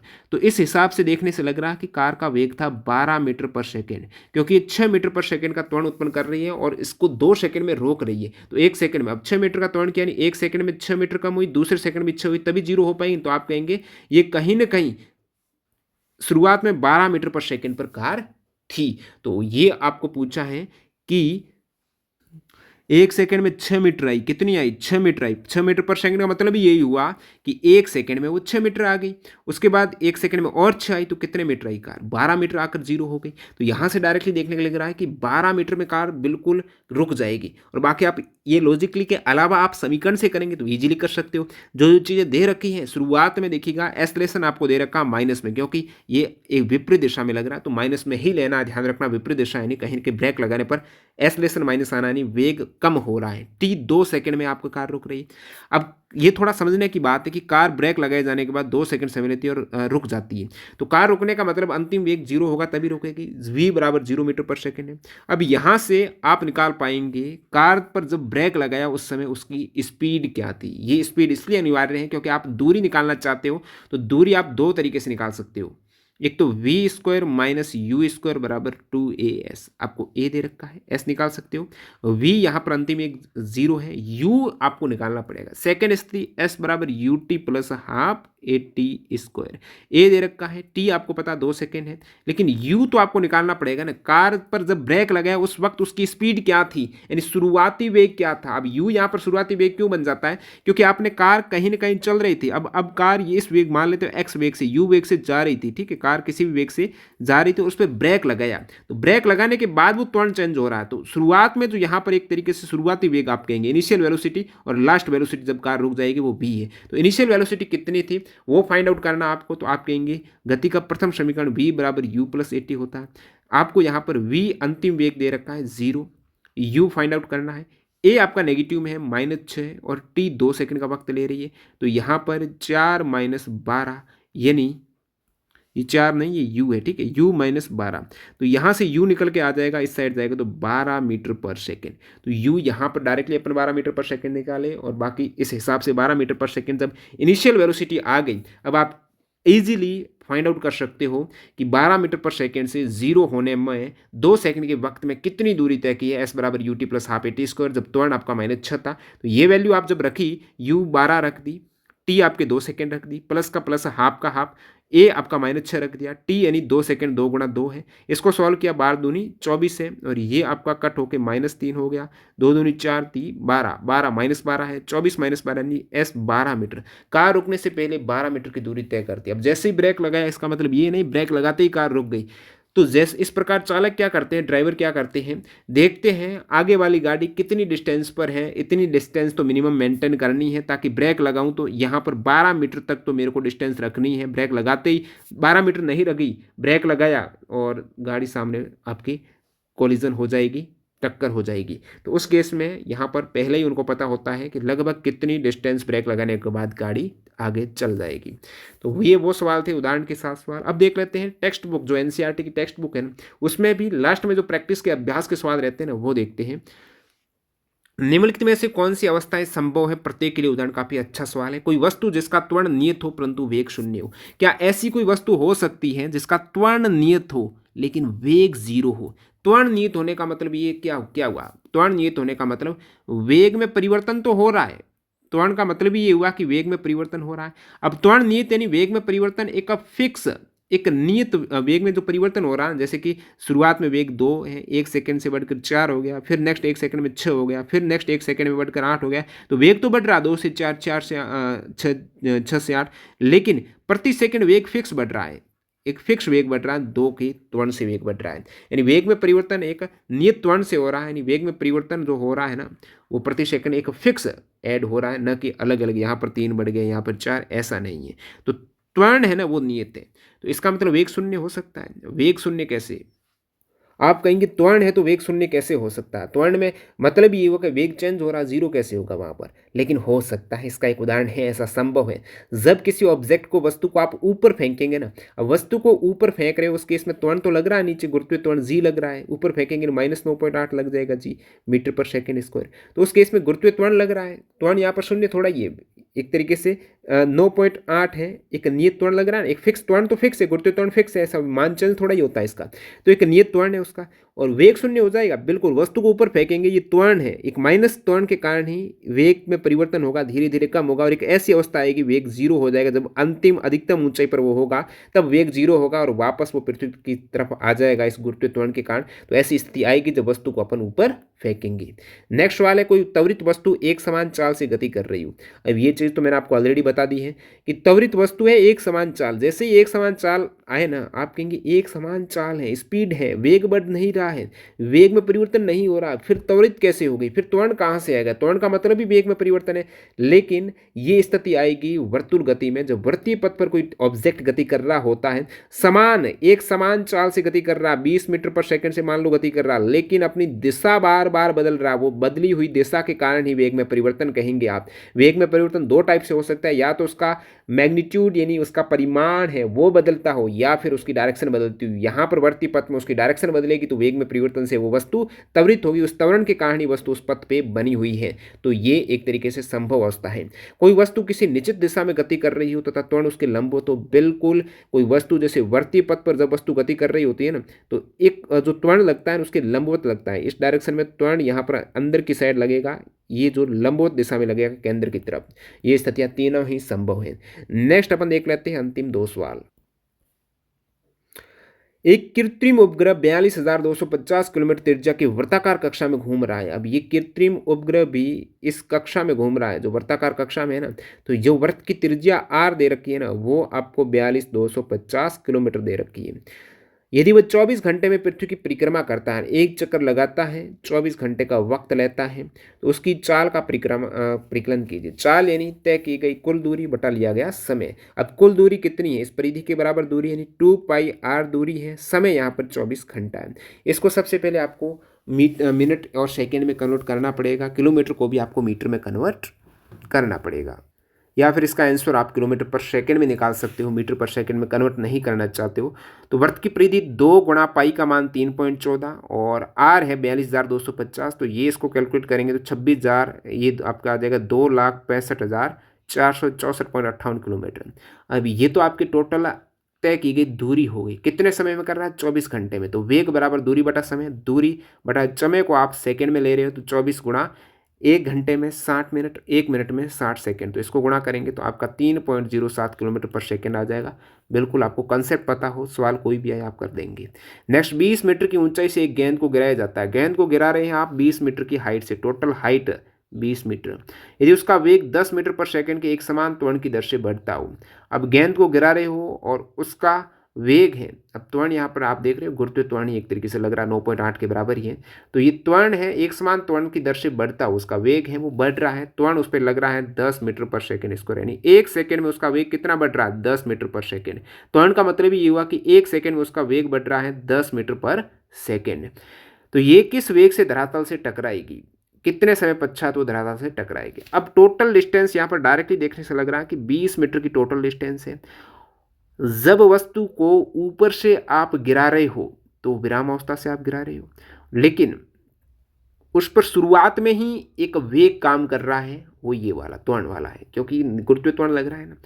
तो यहाँ पर 1 सेकंड आने में, जैसे ही वस्तु 1 सेकंड में नीचे आई तो कितना मीटर नीचे आ गई, आप कहेंगे 10 मीटर पर सेकंड स्क्वायर का त्वरण की दर से बढ़ रहा है। तो शुरुआत में वस्तु 0 पर थी, आपने गिराई, 1 सेकंड में उसका त्वरण बढ़ के यानी 10 मीटर में आ गई, दूसरे सेकंड में वो आ गई 20 मीटर, यानी 2 सेकंड में उसने पूरे धरती पे आकर टकरा गई 2 सेकंड में। क्योंकि 10 मीटर पर सेकंड का मतलब ये हुआ कि 1 सेकंड में वेग है वो 10 मीटर पर सेकंड बढ़ रहा है। तो 0 से आप 10 मीटर आ गया, 10 मीटर पर सेकंड यानी 1 सेकंड में 10 मीटर चली है। दूसरे 1 सेकंड में वो और कितनी चलेगी, तो और 10 मीटर और चलेगी, क्योंकि यहाँ पर आते ही वेग हो गया 10 मीटर पर सेकंड। शुरुआत में 0 था, यहाँ पर आते ही 10 मीटर पर सेकंड आ गया, 10 मीटर चली। उसके बाद 10 मीटर पर सेकंड यानी यहाँ पर 1 सेकंड में 10 मीटर और चलेगी, तो 2 सेकंड में 20 मीटर ये वस्तु चल गई है। तो डायरेक्टली उत्तर आप कह सकते हो 2 सेकंड में वो टकरा जाएगी। ये देखिए यहाँ से भी 2 सेकंड आ रहा है, और लॉजिकली भी आप यहाँ से देख सकते हो धरातल पर टकराएगी तो उसका वेग कितना रहा होगा, धरातल पर जब टकराएगी तो उसका वेग कितना रहा होगा। अब आप कहेंगे वेग में परिवर्तन, जब टकरा रही है तो 1 सेकंड में अब 0 से 10 मीटर पर सेकंड, दूसरे में और वेग बढ़ा, क्योंकि 10 मीटर पर सेकंड के हिसाब से वेग बढ़ रहा है, तो जब टकराएगी तो उस समय उसका वेग लास्ट में 10 और बढ़ते ही 20 मीटर पर सेकंड हो जाएगा। तो ये आपका दोनों ही उत्तर हो गया। लेकिन आप प्रारंभिक वेग देखेंगे u बराबर 0, क्योंकि विराम अवस्था से आप गेंद गिरा रहे हो। त्वरण कितना है, 10 मीटर पर सेकंड स्क्वायर है। दूरी कितनी तय कर रही है, 20 मीटर कर रही है। तो 2as जो तृतीय समीकरण है v square minus u square apply करेंगे। यहाँ से आपको पता है a पता है, s पता है, u पता है, v फाइंड आउट कर सकते हो। v आ जाएगा 20 मीटर पर सेकंड, और इस v का उपयोग करते हुए आप यहाँ से निकाल पाएंगे t, v बराबर u प्लस ए टी। वी आपके पास है, u 0 आपके पास है, a आपके 10 मीटर है, t यहाँ से निकल जाएगा 2 सेकंड। बिल्कुल इजी। नेक्स्ट अपना एक सवाल है, 3 वस्तुओं ए बी और सी की दूरी समय ग्राफ प्रदर्शित है, ग्राफ का अध्ययन करके निम्न प्रश्नों के उत्तर दीजिए। पहला प्रश्न ये है कि तीनों में से कौन सबसे तीव्र गति से गतिमान है, जिसका जो स्लोप है वो जितना ज़्यादा उसकी ढाल होगी उसकी गति उतनी ही ज़्यादा होगी। इसमें आप ढाल देखेंगे, तीनों में से किसकी ढाल सबसे अधिक है तीव्र गति। आप यहाँ पर बी की ढाल देखो, सबसे अधिक ढाल है ना वो बी के, बाकी की कम है स्लोप। बी की ढाल ज़्यादा यानी बी की स्पीड सबसे ज़्यादा है इस केस में। और यहाँ पर बी की स्पीड ज़्यादा क्यों है, तीनों को ही आप ले सकते हो इस बिंदु पर, इस समय पर आप तीनों को ही ले। इस समय पर सबसे अधिक डिस्टेंस किसने कवर की, तो आप यहाँ ऊपर ले जाएंगे, ये डिस्टेंस की है, सी ने तो इतनी कवर की है, और ऊपर ले जाओ लगभग ये पॉइंट आपका बी है, बी और ए ने लगभग बराबर डिस्टेंस यहाँ पर कवर की है समान समय में। अब आप थोड़ा और ऊपर जाएंगे, इस पॉइंट पे जाओ, ठीक है, इस पॉइंट पे देखेंगे इस समय पर, इस समय में सबसे अधिक डिस्टेंस किसने कवर की है, बी ने की। इसका मतलब बी सबसे अधिक स्पीड में है, तो यानी जिसकी स्लोप ज़्यादा है उसकी स्पीड ज़्यादा है, तो बी यहाँ पर ऑफकोर्स सबसे अधिक स्पीड में। बी की ढाल ए सी से अधिक है, बी सबसे अधिक तीव्र गति। दूसरा सवाल, क्या ये तीनों किसी भी समय सड़क के एक ही बिंदु पर होंगे, एक बिंदु पर नहीं होंगे। कहीं तीनों एक साथ मिल रहे नहीं मिल रहे, तो एक बिंदु पर कैसे होंगे। जिस समय बी ए से गुजरता है उस समय सी कितनी दूरी तय कर लेगी, बी ए से गुजरता है ना उस केस में सी कितनी दूरी तय करेगा। अब बी ए से कहाँ से इंटरसेक्ट करता है, ये आपका ए लाइन, ये बी लाइन यहाँ से, तो इस स्थिति में सी कितनी दूरी तय कर रहा है। तो इस स्थिति में आप सी की ग्राफ देखो कि एक तरीके से ये समय मांग रहा है कि इस समय में सी कितनी दूरी तय कर रहा है, तो सी की ग्राफ तो ये है, तो सी कहीं ना कहीं इस समय में यहाँ पर खड़ा है, इसको इंटरसेक्ट करेगा तो ये यहाँ पर निकल के आ रहा है। तो ये बिल्कुल इजी सवाल है, ग्राफ देकर आप डायरेक्टली हल कर पाएंगे। अब यहाँ से 2 सवाल रह गए, ये अंतिम रूप से देख लेते हैं। एक एथलीट वृत्तीय रास्ते जिसका व्यास 200 मीटर है का एक चक्कर 40 सेकंड में लगाता है, 2 मिनट 20 सेकंड के बाद वह कितनी दूरी तय करेगा और उसका विस्थापन क्या होगा। वृत्तीय रास्ता जिसका व्यास 200 मीटर है, एक चक्कर 40 सेकंड में लगाता है, जैसे ये वृत्त है ना, ये वृत्त, इसका व्यास ये व्यास हो गया, कितना है 200 मीटर का है, यानी त्रिज्या कितनी हो गई, त्रिज्या हो जाएगी 100 मीटर की। एक चक्कर 40 सेकंड में लगाता है, यानी ये पूरा एक चक्कर 40 सेकंड में लगाता है, तो कितनी दूरी तय करता है, एक सेकंड में कितनी दूरी, आप कहेंगे 2πr दूरी तय करेगा। आर यहाँ पर 100 मीटर है, तो 2 गुणा 22/7 गुणा 100 करेंगे तो 4400/7 मीटर हो जाएगा। ये एक चक्कर में तय दूरी, एक चक्कर का मतलब 40 सेकंड में तय दूरी, 40 सेकंड में तय दूरी यानी समय 40 सेकंड है, टी बराबर 40 सेकंड है। दूरी यहाँ पर दे रखी है, चाल आप निकाल पाएंगे। तो चाल क्या होती है आपको पूछा है, 2 मिनट 20 सेकंड के बाद कितनी दूरी तय करेगा, उसका विस्थापन क्या होगा। यहां से सबसे पहले तो आप ये देख पा रहे हो कि 40 सेकंड में उस एथलीट के द्वारा तय दूरी है 4400/7 मीटर 40 सेकंड में। आपको पूछा है कि 2 मिनट 20 सेकंड के बाद कितनी दूरी। अब 40 सेकंड में इतनी है तो 1 सेकंड में कितनी है। 1 सेकंड में आप डायरेक्टली 40 का भाग दे देंगे, 7 गुणा 40। कम के लिए तो भाग देते हैं ना, 40 सेकंड में इतनी है, कम के लिए निकालनी है, नहीं 1 सेकंड के लिए निकालनी है, कम करना है तो आपको 40 का भाग देना पड़ेगा इसका। तो ये 1 सेकंड में। आपको 2 मिनट 20 सेकंड पूछा, 2 मिनट यानी 60 सेकंड प्लस 20 सेकंड, यानी आपको पूछा यहाँ पर 2 मिनट में 60 कैसे, 2 मिनट में 120 सेकंड प्लस 20 यानी 140 सेकंड। 2 मिनट यानी 2 मिनट 120 सेकंड प्लस 20 सेकंड यानी 140 सेकंड में कितनी दूरी। 1 सेकंड में इतनी है, ज़्यादा के लिए आप गुणा करेंगे, जितना पूछा 140 से आप गुणा कर देंगे। तो यहाँ से आपका आंसर निकल के आएगा 2200। कितना आएगा, 2200 मीटर। तो 40 सेकंड में 240 सेकंड में तय दूरी, सॉरी 140 सेकंड यानी 140 से गुणा किया, 140 सेकंड में तय दूरी 2200 मीटर है। आपको पूछा क्या है, आपको पूछा है कि उसका विस्थापन भी ज्ञात कीजिएगा। अब बंदा क्या कर रहा है, यहाँ पर 2 मिनट 20 सेकंड का राउंड लगा रहा है। एक तरीके से एक राउंड लगाने में लगता है 40 सेकंड का समय, और उसने कितने राउंड लगाए हैं, 40-40 के। एक राउंड में 40 सेकंड, दूसरे राउंड में 40 सेकंड, तीसरे पे 40 सेकंड। उसको कितने राउंड लगाना है, 2 मिनट 20 सेकंड तक वो राउंड लगा रहा है। 2 मिनट 20 सेकंड का मतलब 140 सेकंड तक। अभी तक कितने हुए, 120 हुए, और कितने रह गए, आप कहेंगे 20 सेकंड और एक राउंड। अब जैसे जैसे ये 40 सेकंड का पूरा राउंड है, जैसे यहाँ से स्टार्ट किया, ये एक राउंड मांगे, दूसरा राउंड, तीसरा राउंड, यानी 120 सेकंड तक 3 राउंड में उसकी विस्थापन 0 था। 3 राउंड में विस्थापन ये था। अब जो चौथा राउंड लगा रहा है वो 20 सेकंड का लगा रहा है, क्योंकि उस 20 सेकंड में वो कंप्लीट हो जा रही है उसकी दूरी। 120 के बाद 20 और जोड़ेंगे तभी 40 आ जाएगा ना, 140। अब 20 सेकंड में कितना, अब 40 सेकंड में पूरा राउंड लगाता है तो 20 सेकंड में आधा राउंड लगाएगा, तो यहाँ से आधी दूरी तय करेगा यहाँ। तो यहाँ से यहाँ तक आने में बिल्कुल केंद्र से होती हुई उसका विस्थापन निकलेगा, जो व्यास के बराबर विस्थापन है। तो विस्थापन व्यास के बराबर, व्यास कितना है, व्यास है आपका 100 मीटर का, तो विस्थापन कितना हो जाएगा, विस्थापन हो जाएगा उसका व्यास 100 नहीं, व्यास 200 मीटर, तो विस्थापन डायरेक्टली 200 मीटर आंसर हो जाएगा। अब अंतिम सवाल आपके समक्ष स्क्रीन पर। 300 मीटर सीधे रास्ते पर जोसेफ जॉगिंग करता हुआ 2 मिनट 50 सेकंड में एक सिरे ए से दूसरे सिरे बी पर पहुंचता है और घूमकर 1 मिनट में 10 मीटर पीछे बिंदु सी पर पहुंचता है। जोसेफ की औसत चाल और औसत वेग क्या होगा। इजी सवाल, बिल्कुल। वेग औसत वेग और औसत चाल यानी विस्थापन और दूरी वाला कंसेप्ट अप्लाई करना है। तो यहाँ पर 300 मीटर का सीधा रास्ता है, तो ए से बी बिंदु तक टोटल रास्ता कितना है, 300 मीटर का। ए से बी सिरे पर पहुँचता है, तो ये आपका ए पॉइंट, ये आपका बी पॉइंट। कितनी डिस्टेंस है, 300 मीटर की डिस्टेंस है। अब ये घूमकर 1 मिनट में 100 मीटर पीछे आ जाता, बी पर पहुंचने के बाद घूमकर 100 मीटर पीछे आया, यानी यहाँ पर आया, 100 मीटर पीछे आया। अब ये रह गई डिस्टेंस इसके 200 मीटर, ठीक है। अब आपको पूछा क्या, जोसेफ की औसत चाल और औसत वेग कब, जब सिरे ए से बी तक, सिरे ए से बी तक। अब ए से बी तक कितना गया जोसेफ, आप कहेंगे 300 मीटर गया है। 300 मीटर जाने में समय कितना लिया, 2 मिनट 50 सेकंड। 2 मिनट का मतलब 120 सेकंड प्लस 50 करेंगे तो 170 सेकंड।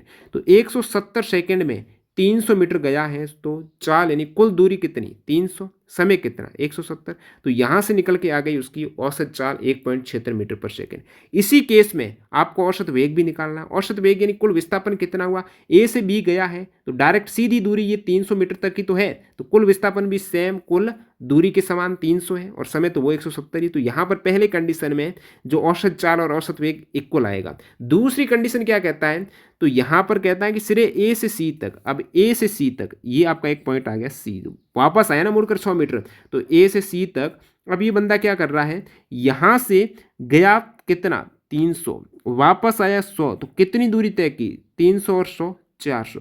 तो दूरी के केस में इसने 400 तय की। अब विस्थापन ए से सी के मध्य विस्थापन कितना हुआ, विस्थापन तो ए से सी के मध्य 200 हुआ, तो दूरी 400 विस्थापन 200 आप इजीली निकाल पाएंगे। कुल विस्थापन 200 है, कुल दूरी 400 है, तो कुल एक तरीके से औसत चाल, कुल दूरी कितनी, औसत चाल में दूरी देखते हैं और औसत वेग में विस्थापन देखते हैं। तो कुल दूरी 400, कुल समय कितना, कुल समय उनको जाने में और एक्स्ट्रा समय कितना लगा, 1 मिनट और एक्स्ट्रा लगा, यानी जब 170 सेकंड के अलावा इनको 1 मिनट एक्स्ट्रा लगा, यानी 60 सेकंड और लगा है। तो 170 और 60 करेंगे तो 230 सेकंड इसका वक्त हो जाएगा। तो समय यहाँ पर 230 सेकंड है, और औसत चाल निकालेंगे तो आपको 400 लेना पड़ेगा भाग 230, और औसत वेग निकालेंगे तो आपको विस्थापन लेना पड़ेगा जो कि 200 है, 200 भाग 230। इन दोनों ही केस में आपका आंसर निकल के आ जाएगा। तो ये रहे आपके समक्ष सारे के सारे NCERT के एग्जाम्पल के सवाल आपके समक्ष रख दिए मैंने। और साथ ही साथ एनसीईआरटी के एग्जाम्पलर के सारे सवाल 24 सवाल हैं, बहुविकल्पीय, लघुत्तरात्मक, दीर्घ उत्तरीय, कंसेप्ट सहित आपको बताया है। इसके बावजूद कोई डाउट है वो आप मेरे को टिप्पणी करके बताएंगे। और बाकी टेक्स्ट बुक के इंपॉर्टेंट फैक्ट यहाँ पर इंक्लूड कर दिए, पूरे कंसेप्ट क्लियर कर दिए हैं। ऑल क्वेश्चन जो अभ्यास क्वेश्चन है वो भी अपन ने देख लिए। इसकी पीडीएफ फाइल के लिए आपको टॉप ट्रेंडिंग जी के टेलीग्राम चैनल, जिसकी लिंक डिस्क्रिप्शन बॉक्स में, उसको ज्वाइन कर लेना। इस टाइप से आपको कंटेंट युक्त वहाँ पर डिटेल मिल जाएगी। और ये सीरीज से आप लास्ट तक जुड़ना चाहते हो तो चैनल पर, इस वीडियो पर ज़्यादा से ज़्यादा आपको लाइक करने हैं ताकि मोटिवेशन मिलता है। और जल्द से जल्द अब मैं कोशिश करूँगा वीडियो लाने की, क्योंकि मेरा टारगेट है इसको आपकी मई तक कंप्लीट कराना है। ठीक है, तो चैनल को सब्सक्राइब करके बेल आइकन हिट कर देना। अभी एक बेहतरीन डील चल रही है, जो कैंडिडेट अभी तक वीडियो के साथ बने हुए हैं और टेक्स्ट बुक का मॉक टेस्ट नहीं लिया, 30 अप्रैल से पहले पहले लोवेस्ट प्राइस 307 रुपये टीटीजी के कूपन कोड यूज़ करने पर आपको मिल जाएगी। लिंक डिस्क्रिप्शन बॉक्स में चेकआउट कर लेना। मिलते हैं नई वीडियो में, बाय बाय।